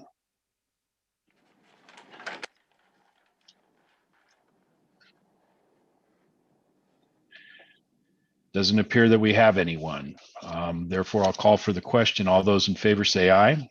Aye. Aye. Anybody opposed? The motion carries. Our next item on the agenda is the 2021 black bear quota adjustments. Mr. Wakeling. Thank you again, Mr. Chairman, members of the commission. This is this one and the next one we hope are a little bit more favorable recommendations. What we would like to see, because of the population that we've been seeing in our Region 7, all of the parameters that we've been able to measure along with that, population seems to be doing very well. And we would like to be able to increase the bear management unit 700 fall black bear harvest quota from 8 to 12 for the fall season this upcoming year. This is a item that was presented to the commission in December. There is no changes to the recommendation that the department's presenting, and the commission is not required to take any public comment on this. However, if you choose to do so, it's certainly your prerogative. take any questions if you happen to have any. Thank you, Mr. Wakeling. Any commissioners have questions or comments regarding the bear season, Region 7? Mr. Chairman, Commissioner Byorth. I always think it's a great opportunity to celebrate the successes of our wildlife management program in Montana and our partnership with other agencies and landowners, ranchers, and hunters across the state. This is a great sign when black bear numbers are going up and we can expand the quota to enhance hunter opportunity, but also actively manage that population with our best tool, which is hunting. So congratulations. I'm excited to see this quota increase and bears continue to prosper. Thank you, Commissioner Byorth. Any other comments or questions? Hearing none, I will entertain a motion.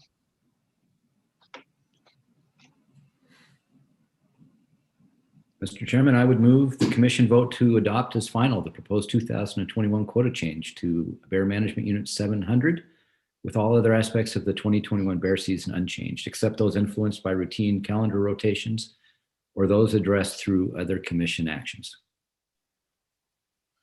That motion was made by Commissioner McKean. Do I have a second? I second that. I have a second by Commissioner Byorth. Any other question or any other discussion? Hearing none, call for the question. All those in favor say aye. Aye. Aye. Any opposed? The motion carries. Our final item under the wildlife section is the 2021 turkey quota adjustments. Mr. Wakeling. Thank you again, Mr. Chairman, members of the commission. This is an adjustment in 2 units that are being recommended by the department for license permit type 420. The spring gobbler license would like to see those go from 20 to 40. Also 44520 spring gobbler license going from 20 to 40 as well. All of the indications of turkey populations are doing well in these units. And this again was something that was shared with the commission at their December meeting. It was approved at that point. No changes have been adopted or being recommended at this time for the commission's consideration. And consequently, just for the public's benefit, the commission's under no obligation to take additional public comment at this time. Thank you, Mr. Wakeling. Commissioners, any questions or comments with regards to the 2021 turkey quota adjustments? Hearing none, I'll entertain a motion.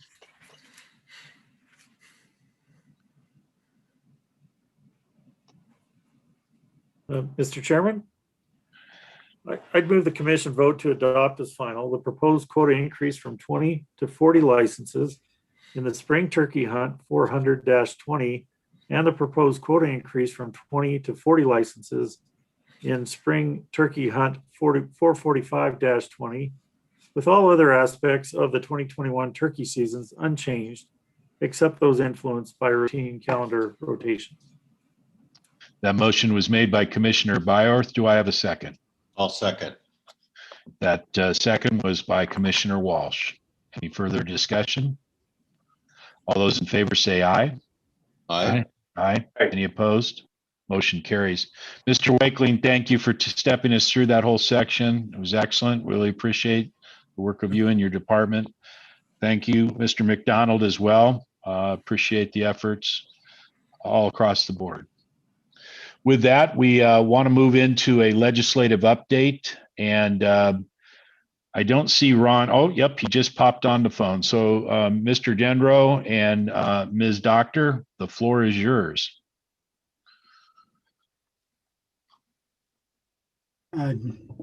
Chairman Tabor, Director Warsick, rest of the commission. I'll just kind of go through kind of some of our bills that we're kind of been tracking and keeping track of, and kind of give you a little, I guess, update on kind of how it kind of really started with the Director Warsick a few years ago about how we kind of gone away from really opposing a lot of bills. We've gone more informational, and I think you've probably heard me say that in CAC meetings. But we've really gone more informational on a lot of our things, and trying not to, I guess, poke the bear at times, I guess. So what we've done, gone informational. A lot of our bills that we're only going to be proponents are on bills that we've pretty much brought forth to the legislation. So and I guess I'll go ahead and kick it off real quick and start going through these. And there's, I think, about 27 bills that we are kind of tracking and keeping track of. So I'll kind of try to go through them pretty quick and to kind of get you guys out of here. But the first one is House Bill 40, brought by Willis Curdy. It's already pretty much gone through the House. It's now in Natural Resources Committee. And that bill basically is revising laws on mandatory decontamination of vessels with ballasts and bladders. So ballast boats are big, those big wake boats. They put about 500 gallons of water in it to create a big wake. In the 2019 session, they passed a bill that require all ballast boats that are crossed into continental divide must be decontaminated. Well, this legislation basically gives the department some leeway on what boats needs to be decontaminated. So we were seeing that there were a lot of lines being held up. It takes quite a bit, 20 minutes or so to decontaminate these boats. So this basically just kind of, maybe we're at the time we're decontaminating boats that we really didn't need to, that came from western part of the state or anything like that, or even out of state from the west, from the Columbia Basin. So this will just kind of speed up, gives us the ability to determine which boats needs to be decontaminated. House Bill 45 is brought by Representative Brian Putnam. That is also already passed. This is one of our bills. It has already passed through the House, and it's in now. It has already passed through the Fish and Game Senate Committee. And basically that's the revised come home to hunt license requirements. It fixes a loophole in the discounted non-resident licenses that we have available. And currently a person could have either purchased a Montana license or have taken a Montana hunter education safety course. And what we're finding is people are just taking the Montana safety course, hunter safety course online, never ever been a resident of Montana, and then purchasing those discounted licenses. So what this does is requires them to have purchased a license and take a Montana hunter safety course. And we were a proponent on that bill. And again, that one has also gone through all the House. It's passed the House and is now in, and it's actually passed Senate Committee, and it's going to the floor at some point here. House Bill 48, brought by Steve Gist, Representative Gist. That has also passed the House floor. It's into the Senate, and it's been heard through committee. It's been passed out of committee. It's on the Senate floor. And we are a proponent on that bill. It's one of our bills. It's basically just removing occupation from hunting, fishing license application requirements. Pretty simple. Back in the day, it was when I was a game warden, probably in the field 20 years ago, as one of the ways we track down folks, but with the internet and those kind of things, we don't need it any longer. House Bill 54, brought by Representative Seekins Crow out of Billings. It's also been all the way through the House. It's waiting to get onto the Senate floor. We were a proponent. It's one of our bills. It revises who qualifies to accompany non-resident youth accommodation licensed hunters. It just basically adds step parents or legal guardians. So just it increases the amount of folks that can sponsor those folks, those youths, to come and hunt Montana. The next bill is House Bill 97. That's brought by Representative McCamey.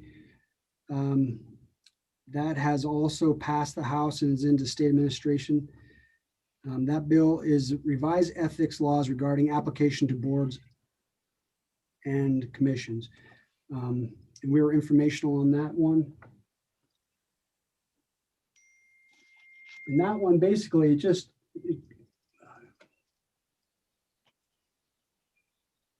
all it does really is it just kind of it includes boards. I think it's kind of a cleanup bill that includes boards and commission into the enforcement of the, for whatever reason, my computer is not bringing up these very big.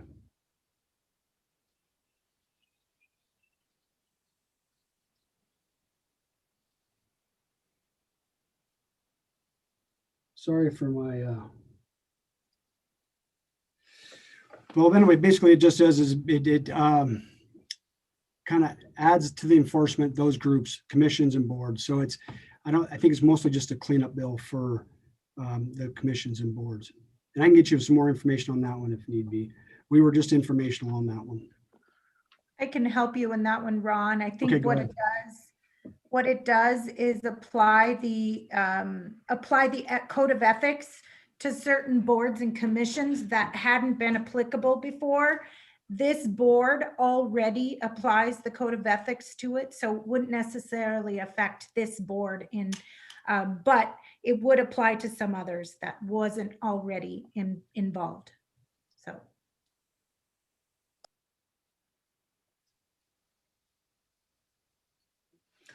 Okay, the next bill is House Bill 108, brought by Representative Logie.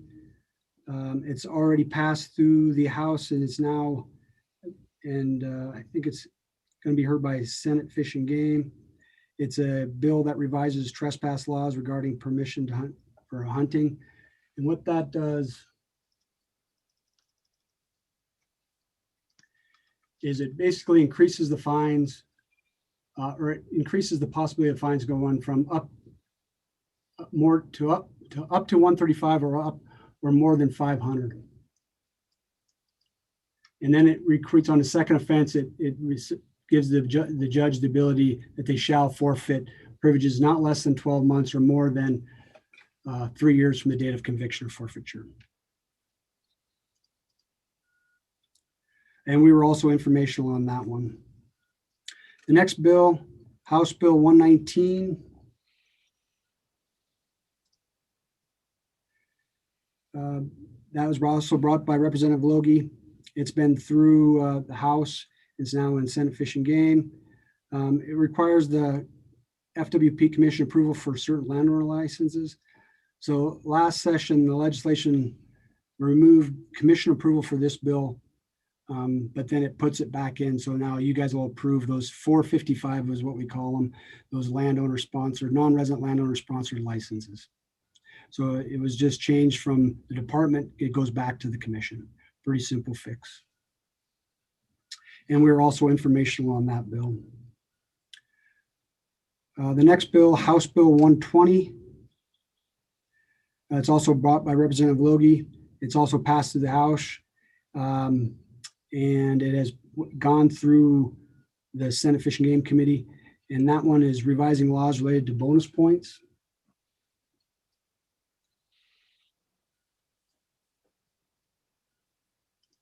And basically that does is just allows, it doesn't allow, what were happening is people were, when they, as soon as their youth or child was able to have 6 months of residency, they were then putting them in for bonus points. And so what this does is it only allows people that are eligible to apply for a license or tag or permit to buy bonus points. It doesn't take the bonus points away that people have already accumulated.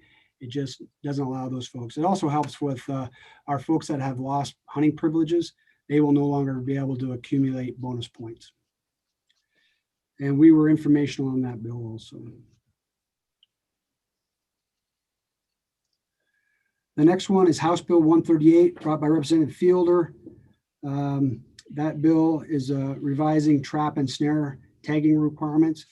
So the current statute had it that you would have a separate tagging requirement for traps and then a separate tagging requirement for, not really a tagging requirement, but what was on those tags that are attached to a trap or snare. There were two different languages on what was on those tags. So one would say name, phone number, the other one said conservation number. Basically what we've done is we've just combined those. It's just one tag required for both the snare or the trap. So it's a lot less confusing for trappers. And we were informational on that one also. And that has also gone Through the House, it's now been referred to a committee in the Senate. The next one is House Bill 160, brought by Representative Kearns. It's basically a free hunting and fishing license for service members or veterans with 50% disability rating. We were informational on that one. And it's still sitting in committee to be have executive action in the House Fish, Wildlife, and Parks Committee.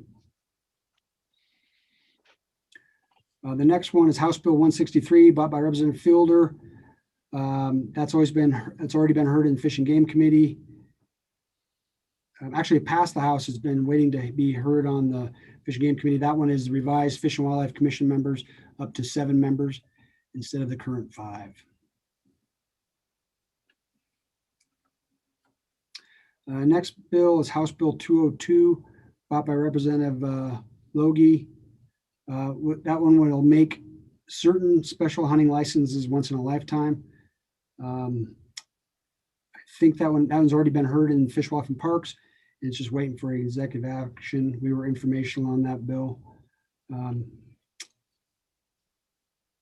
that's just basically for once in a lifetime for moose, sheep, and goat. House Bill 224, brought by Representative Fielder. That bill will allow for snaring of wolves in Montana by licensed trappers.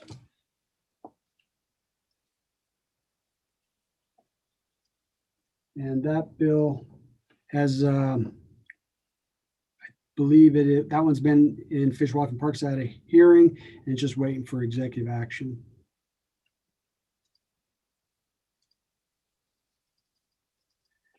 There's some language in there. It just basically the trapping season must allow for use of snares or by the holder of a trapping license. So that's pretty much what the language says. House Bill 225, also brought by Representative Fielder, establishes wolf trapping season dates. That has also been heard in the House Fish, Wildlife, and Parks and has not had executive action. That bill basically says, it sets the dates. It says the commission shall authorize wolf trapping season that opens the first Monday after Thanksgiving and closes March 15th of the following calendar year, except the commission may adjust the dates for specific wolf management units based on regional recommendations. We are also informational on that bill. House Bill 241, brought by Representative Reed. That one will have a hearing on the 9th. And that one will revise hunting laws related to tribal boundaries.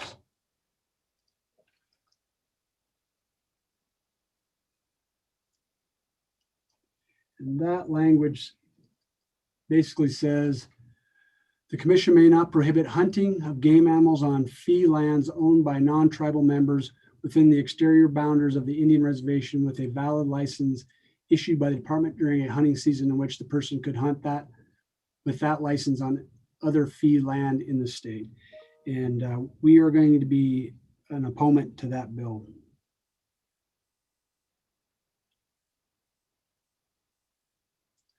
The next bill is House Bill 242, brought by Representative Caleb Hinkle. That's been heard in the House Fish, Wildlife, and Parks Committee. We were also informational on that. This will establish a muzzleloading heritage hunt season. I'll kind of give you the details on that language. It says there's established special muzzleloader heritage hunting season that begins on the second Saturday after the end of the regular season and lasts 9 days. And there's also been an amendment to this that's going to say that basically that the commission has the ability to basically make some rules and regulations, whether regarding like hunting in Kalispell or in some hunting districts where you don't have to, we're under objective or something, and we would not be able to, the commission doesn't feel that there would be a need to be hunting in a muzzleloader after the general season. So it gives you guys the ability still to manipulate some of those seasons.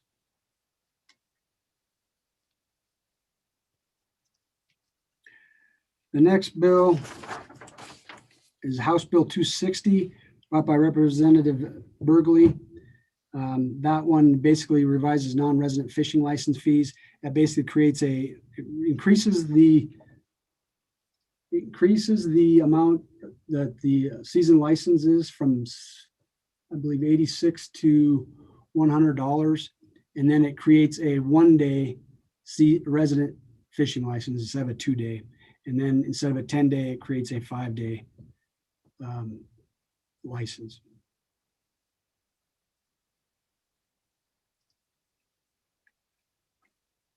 Ron, I have a quick question for Yeah. you.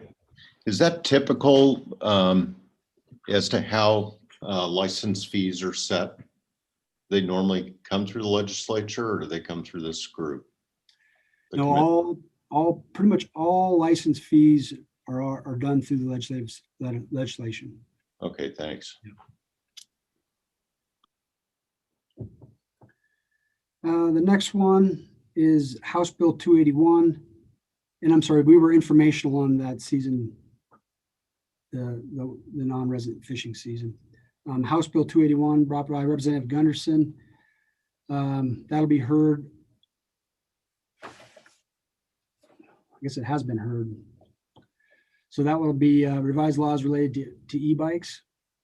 So basically what this one does is it removes e-bikes from the OHV statute and then creates 3 classes of e-bikes consistent with the industry standards. Just kind of defines what e-bikes are. The next one is Senate Bill 38, brought by Senator Gauthier. It's pretty much a cleanup bill for a bill that was passed last session. Right now we have, biggest portion of it, we have 2 non-resident decals that are utilized for our winter trail grooming program. And what this does, it breaks it down basically into a non-resident one and then a resident one, so we don't have 3 different kinds of decals for our winter trail program. It also includes dog sleds would have to be able to get a decal to operate on our groom trails. And when we were a proponent of that, that was a bill that we brought to clean up some of the language from last session. Senate Bill 60, brought by Senator Flowers. That one will require trapper education for certain resident trappers. And we were a proponent on that. That's still in the Senate Fish and Game Committee. They haven't done any executive action on that one yet. And that was kind of a little bit odd. That one came out of the EQC, and we worked a lot with Representative White, and that's why we were pretty much a proponent on that. And we did a lot of work with the Montana Trappers Association to get some kind of a good bill that we all could live with. And that's kind of why that was kind of the exception to the rule, where we were a proponent, where usually we would have been informational. The next bill is Senate Bill 61, brought by Senator Flowers. It allows for a free fishing on Mother's Day. That's one of our bills. We were a proponent on that one, obviously. And that one has been through the Senate Fishing Game, past the Senate floor, and is now in House Fish, Wildlife, and Parks Committee. Senate Bill 62, that was brought by Senator Brown. It's one of our bills also. We were a proponent. It's a revised unlawful possession laws. We were seeing a lot of issues with folks going out, and as Senator Brown has called it, it's a thrill kill bill. We were seeing folks going out and kill a lot of animals, never ever taking possession of them. They just shoot them and letting them lay, never ever go to grab the antlers, never go take any meat or anything. And what this does is allows us to charge them with possession by not actually taking possession of that animal. So when they shoot and kill it, that means it's then into their possession. And that has also passed through the House, and it's now, or passed through the Senate and is in the House. The next one, Senate Bill 105, that's brought by Senator Konauer. It revises penalties for criminal trespass while collecting antlers, sheds, and horns. Basically, what this bill does is if you are caught trespassing to gather antlers or sheds, then you could lose your privileges for up to 3 years, I believe. And that bill we were informational on. Senate Bill 111, brought by Senator Molnar. I believe it's still in Senate Fish and Game, hasn't had executive action yet. That was a bill that revises laws that conditional hunting permits for disabled persons. So that was the crossbow bill. I don't know if it brought a lot of folks into Helena for that bill. We were informational on that one. And the other thing that one does also is it removes currently you have to have, if you're a person that utilizes the ability to hunt from a vehicle and you have those placards, that you have to have a companion. This bill will then remove that companion. You will no longer have to have a companion with you. And we were informational on that bill. Senate Bill 115, brought by Senator Regier. That one is probably past third reading by now. That one will establish acquisition requiring to go to the land board. So that's the bill that conservation easements would now have to go through to the land board for approval. Senate Bill 116, brought by Senator Akeney.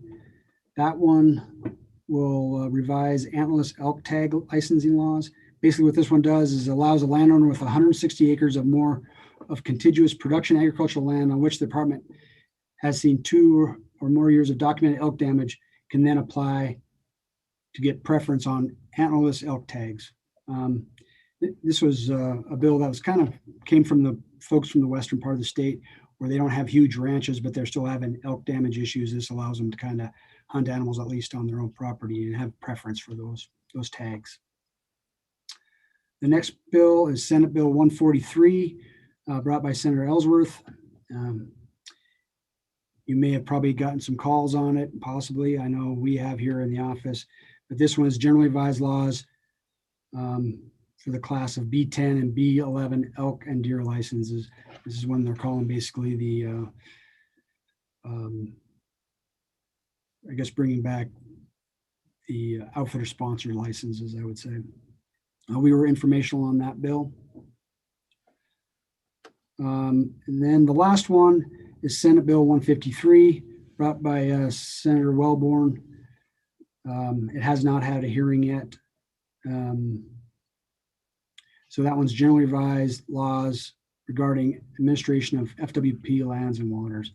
Basically what this bill does, and Becky might maybe help me out on this one if need be, but basically this is about moving people issues and infrastructure basically to the park board. It really also tries to alleviate some of the workload issues for basically you guys. You guys have a lot of work to put on your table for commission items, and that would then transfer some of those workload issues over to the Parks Board. Anything you want to add on that one, Becky? I think I would just say that if this one had passed before, the Madison River would not have been before the commission meeting. So that's a good, or the commissioners. So that's a good example of the type of rule that would be before the Parks Board instead of the commission. And then there are other issues like land use rules and basically recreation and people management, like Ron said, would go to the Parks Board, but the issues for hunting, fishing, and trapping and quotas and season setting and all of that would stay here with the commission. So that's the quick down and dirty on pretty much our legislative stuff that we've been kind of tracking. If you guys have any other questions on anything I brought up, I did it really quick, but kind of want to get you guys done. Thank you, Mr. Gendro. Commissioners, any questions for Mr. Gendro or Ms. Doctor? No, thanks. That was really helpful. Thank you. Appreciate that. Mr. Yes. Chairman, I had a couple questions if I could ask. Commissioner Bjorth. My primary question was House Bill 163 that shifts to 7 members. In my reading of that bill, it did not provide an avenue for retaining the 5 of us. It would and it would change all the boundaries of our district. So would you, either one of you, give a perspective on how that would change the makeup of the commission? As with the sitting commissioners, and also how it would affect districts into the future. Mr. Chairman. Please, Mr. Director. Yeah, the governor's office is working on that, and we actually don't know yet either, but they're cognizant of this and how it's going to work out, and they will let us know if it does pass. Okay.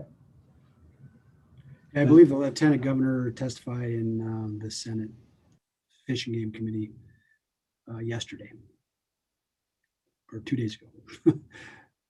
Yeah, basically, Chair Tabor, Commissioner Byorth, I think, brought up Commissioner Walsh's situation where right now he'd be straddling two different districts. And so she brought that up during the committee is what I understand. Lieutenant Governor did. So hopefully that means that doesn't really answer your question, Commissioner Byorth, but it does mean that I think they're cognizant of that, and at least we would we would have them trying to figure it out instead of us.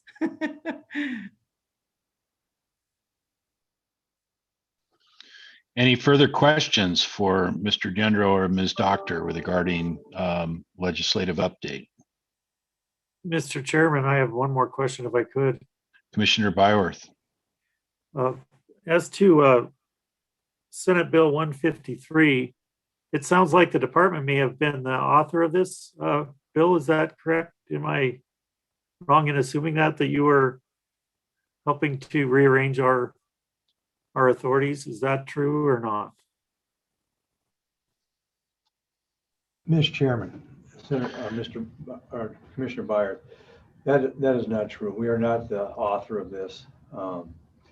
It's something that it came about as the Madison River, and there obviously, you understand, there's a lot of people that are upset with the department, and I think this is a shot across the bow to straighten that out.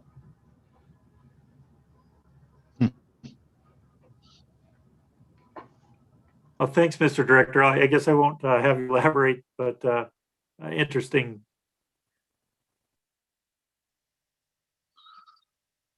Any further comments or questions regarding legislation for Mr. Gendro or Ms. Doctor?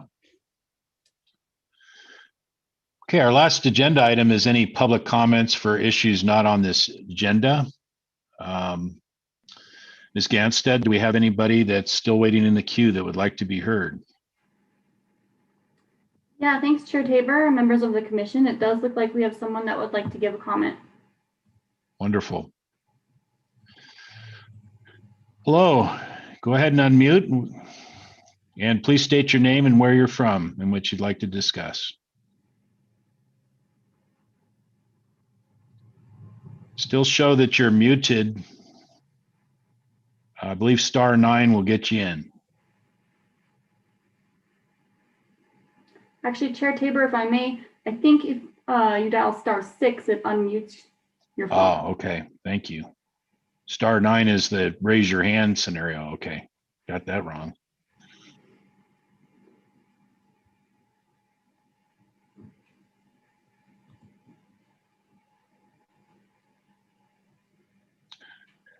The call-in user, we believe if you dial *6, that will unmute you. Right now, we cannot hear from you.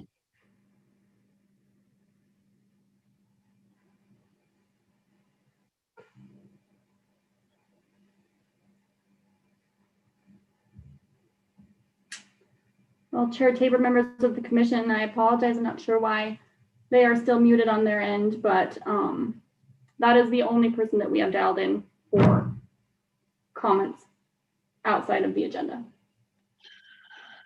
That'd probably be a shame if the person lasted 6 hours and then couldn't get in right at the end. But, so, we gave you a member opportunity. I think with that, is there any other business that anybody would like to say before we entertain a motion for adjournment? Mr. Chair. Oh. Yes, Director Warsack. Mr. Chairman, I just want to thank you for the way you've run this meeting. I was very impressed. And I want to thank all the other commissioners, especially for them appreciating what we do and thanking the staff. One of the things the governor has directed me to do is to work with staff, set goals, make the goals, and achieve successes and celebrate them. And we really haven't done that as an agency. So I'm really looking forward to that in the future of celebrating our success and let the public know what we've done and awareness of that. So I appreciate the commissioners understanding the work we do and thanking the staff. So I'm very pleased and very happy to be part of this. So thank you. Thank you, Director Warsack. We appreciate the comments, and I, for one, appreciate all the support, not only from Shauna and others. The material was easy to get to, easy to follow. Appreciate the efforts. In my case, a number of the regions also reached out informationally to make sure I had all the data. So I didn't feel in any way, shape, or form underprepared on any of the topics, which is a tribute to your staff. Please let them know that we appreciate those efforts, because we know they have full plates with everything else going on in their lives. So, yes, sir, Commissioner Siebel. Just a point of clarification, Mr. Chairman. First, thank you for being our acting chairman. You did a great job today. Question is, the calls that we get and we receive that bring up new topics having to deal with quotas or brow tine versus spike elk. When is the proper time for commissioners to bring those to the table or to put them on the agenda for further discussion? And it's just something I would like to understand what the proper procedure is for that. Thank you. Appreciate that. Mr. Kujala, are you still on the line? Yes, Chair Tabor, thank you for recognizing me. Chair Tabor and Commissioner Siebel, it's a great question. I would coarsely say, if you have a question about a particular topic, whether it's something that you've come to on your own or someone has brought to you, I would say first, don't hesitate to bring, that question. If the question be, hey, where could we address this, or maybe where do we address this kind of thing? The answer might, and what I mean to the reason to do that sooner rather than later is, the answer may be, well, procedurally that's already on the commissioner calendar and it's 6 months down the road. Maybe that works for everybody, maybe it doesn't, and if it doesn't, you have the ability to change your agenda or change your meeting calendar. But it might also be, oh gosh, that actually is a topic that's coming up at the next commission meeting.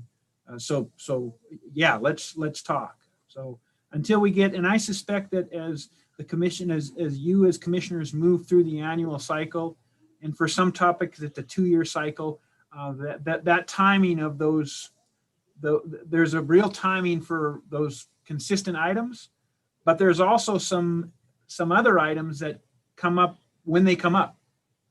For example, a petition that the public might submit, that falls into a timed process. The clock starts ticking, and that can happen any time of the calendar year. So again, if you have those questions or those topics or both, either on your own or from others, by all means, reach out to myself, and we'll see if it plugs into something that's already on the calendar in a cycle context. And if it does that work for everybody? If not, let's talk more about it. Does that answer the question, Commissioner Siebel and Chair? Yes, thank you. Mr. Chairman. Commissioner McKean. While Mr. Kujala is on the phone, and actually while the doctor is on the line, I also wanted to, bring up a procedural point that was manifest this week with the letter that we got from the Scent Association. So apparently my email is the only one that's out there for public consumption at this point. And so a couple of pieces of correspondence have come through me. I believe I forwarded them to all of the commission members, but in talking to Mr. Valesky yesterday, it seems like maybe a better way to do it is I will just forward those to Shauna then for redistribution to the board. That seems to ensure that we meet the public meeting requirements and sort of the full transparency. Is that an appropriate way to go forward? Okay. Get the Yes, thumbs up from Mr. Kujala. Okay. Thank you, Chair. Any sense, and I'm not sure if this comes to you, Quentin, or somebody else, but any sense for when the website for the commission will be updated with all our contact details? Because I'm still getting a few things on my private numbers and lines, which I'd like to quickly avoid. And so I'm sure it's an IT thing and it's in the queue, but any sense for when the contact details for all the commissioners will be updated on the FWP website? Thank you, Chair Tabor, for the question. I do know that is a top priority. I know people have been working on that. There are multiple staff involved. So I'm going to defer to Shauna. She's the person on this call that's most connected to that. Shauna, I don't know if you have an update you can offer, again, with respect to the timeline for when that information will be fully available for the public to see on the website. It should be up today. Wonderful. I believe Missy got it posted for me yesterday afternoon. So once the meeting's over, I can go back and review it and make sure everything is correct. In that regard, I'd encourage all the commissioners to do the same and make sure that it all got in accurately and it reflects the proper contact details that you want made public so that there are no mistakes or surprises. Any other comments or questions? Yes, Ms. Gangstad. Did we figure out our muted person problem? Yeah, Chair Tabor, members of the commission, thanks. I do see that we have someone dialed in now with their hand raised, so I wanted to check with you and see if you'd like to give them a chance to comment. Absolutely. If you don't mind, commissioners, I think that would be appropriate. I know we're running a little over, but if somebody makes the effort, I'd like to hear them.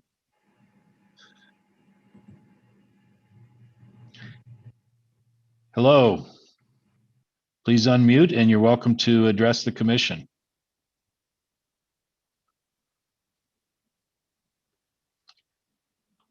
So you're still showed up as muted. As I understand it, if you push *6, you'll be able to be heard. There we go. Good afternoon. This is Michael Murphy. Can you hear me now? We can. Thank you. Oh, thank you very much. I want to thank Director Warsick, the Chairman, and the Commissioners for providing this opportunity for public comments on issues that weren't on the agenda. So I'll try and make this as brief as possible. I'm in Daniels County, Montana. We're up in Commissioner Region 4, Fish, Wildlife, and Park Region 6. And we've been in Montana in the western end of the state in Flathead County before it was a state, and homesteaded in the eastern end of the state in Daniels County, Montana. Our family has been involved in conservation reserve programs for over 30 years. And in the simplest of terms, my father made that commitment to do what was right for the environment and what was right for the land. And he has always been a steward of the land. And he was taught by his father and taught me that if we take care of the land, it'll take care of us. So we've been involved in the USDA Conservation Reserve programs. We have been involved in block management with Fish, Wildlife, and Parks, and informally involved with pollinators to support the habitat for native bees, and also trying to work to get a monarch butterfly program established on our property. We have a couple of tracts of land that this year we're up for renewal. We've been through the initial application process to begin that process. And the previous requirements that have always been established in Montana were developed by a group of individuals and committees to define seeding mixes and management recommendations for established stands. And what we are finding out this year is that there is a third requirement. And basically it is states that in order to participate, an existing stand has to have a certain percent of mixtures of crested wheat and brome in order to make the land eligible for wildlife, and that this is being driven by a wildlife habitat issue. We've been trying to get clarity, been having a little bit difficult time trying to get information specifically on how we got to this point in time. But according to some of the policies in Bozeman with the USDA state office, it looks like NRCS state biologist, NRCS state plant material specialist, and the state wildlife agency, being Fish, Wildlife, and Parks, was involved in putting together that particular requirement. So I'm just trying to find out if you guys were involved or if you are involved in this new requirement for conservation reserve, and what the view of the commission on it may be. Thank you, Mr. Murphy. Appreciate the call in. As I think you either are or not aware, when public comments like this come into the commission in any meeting, we aren't prepared because we have not agendized the issue. So we're not prepared to discuss or have a conversation about this, but what we can do is commit to you to have somebody from the department follow back up with you. And that person can get all the requisite data, either answer questions from the departmental perspective. And if it lends itself to something that needs to be considered by the commission on a future meeting, we will then consider it for putting it on the agenda. Okay. Appreciate the phone call in. Mr. Kujala. Yeah, Chair Tabor, again, thank you for recognizing me on the floor. Yeah, Mr. Murphy, the only thing I would add to that is just to make sure we have some contact information, and I don't know if you want to relay a phone number that I can, whatever else we can have at least that, just to make sure we make a connection and confirm all of the details. That would be great. I'd appreciate it. So do you want me to provide that to you now? I'll tell you, let me give you mine and then you can bounce back that way. Mine's already a public number, and my number is 406-444-3196. Okay, and I'm going to ask you if you would just restate your name and spell it for me. There's a lot of kind of echoing in the background for some reason. So. Betcha, sir. My first name is Quentin. That's Quentin? Yes, sir. Quentin. Last name's a little easier. Kujala. Kujala, sir. Okay. Yep, you want to and what would be appropriate time to give you a call, Quentin? I tell you what, anytime if you don't catch me, just leave a message and make sure I'll catch your callback number, and then we can go from there, Mr. Murphy. If you want to turn it around right now, I'll keep an eye open for your call before we move on to the next topic. Does that work for you, sir? Okay. Yeah, I can call you back here in just a couple of minutes. Perfect. Thank you, sir. Thank you, Chair. Okay, and thank you for having this spot on the end of your agenda. You guys had a long day and a lot of things on your plate, so I appreciate letting us provide some comments here. Thank you. Thank you for calling in, Mr. Murphy. Appreciate it. Ms. Gangstad, any other individuals from the public? Chair Tabor, members of the commission, that's it. Wonderful. I think at this point, I would entertain a motion to adjourn. I move to adjourn this meeting. It's been moved by Commissioner Siebel to adjourn the meeting. Is there a second? Second. It has been seconded by Commissioner Walsh. All those in favor say aye. Aye. Aye. Any opposed? Wonderful. Thanks, gang. Appreciate it. And we'll hear from Quentin when our next meeting is, whether it's going to be March or April. Take care. Have a great day. Bye-bye, everybody. Thank you all. Good job, everybody. Thank you. Thank you. Take care. You 100%.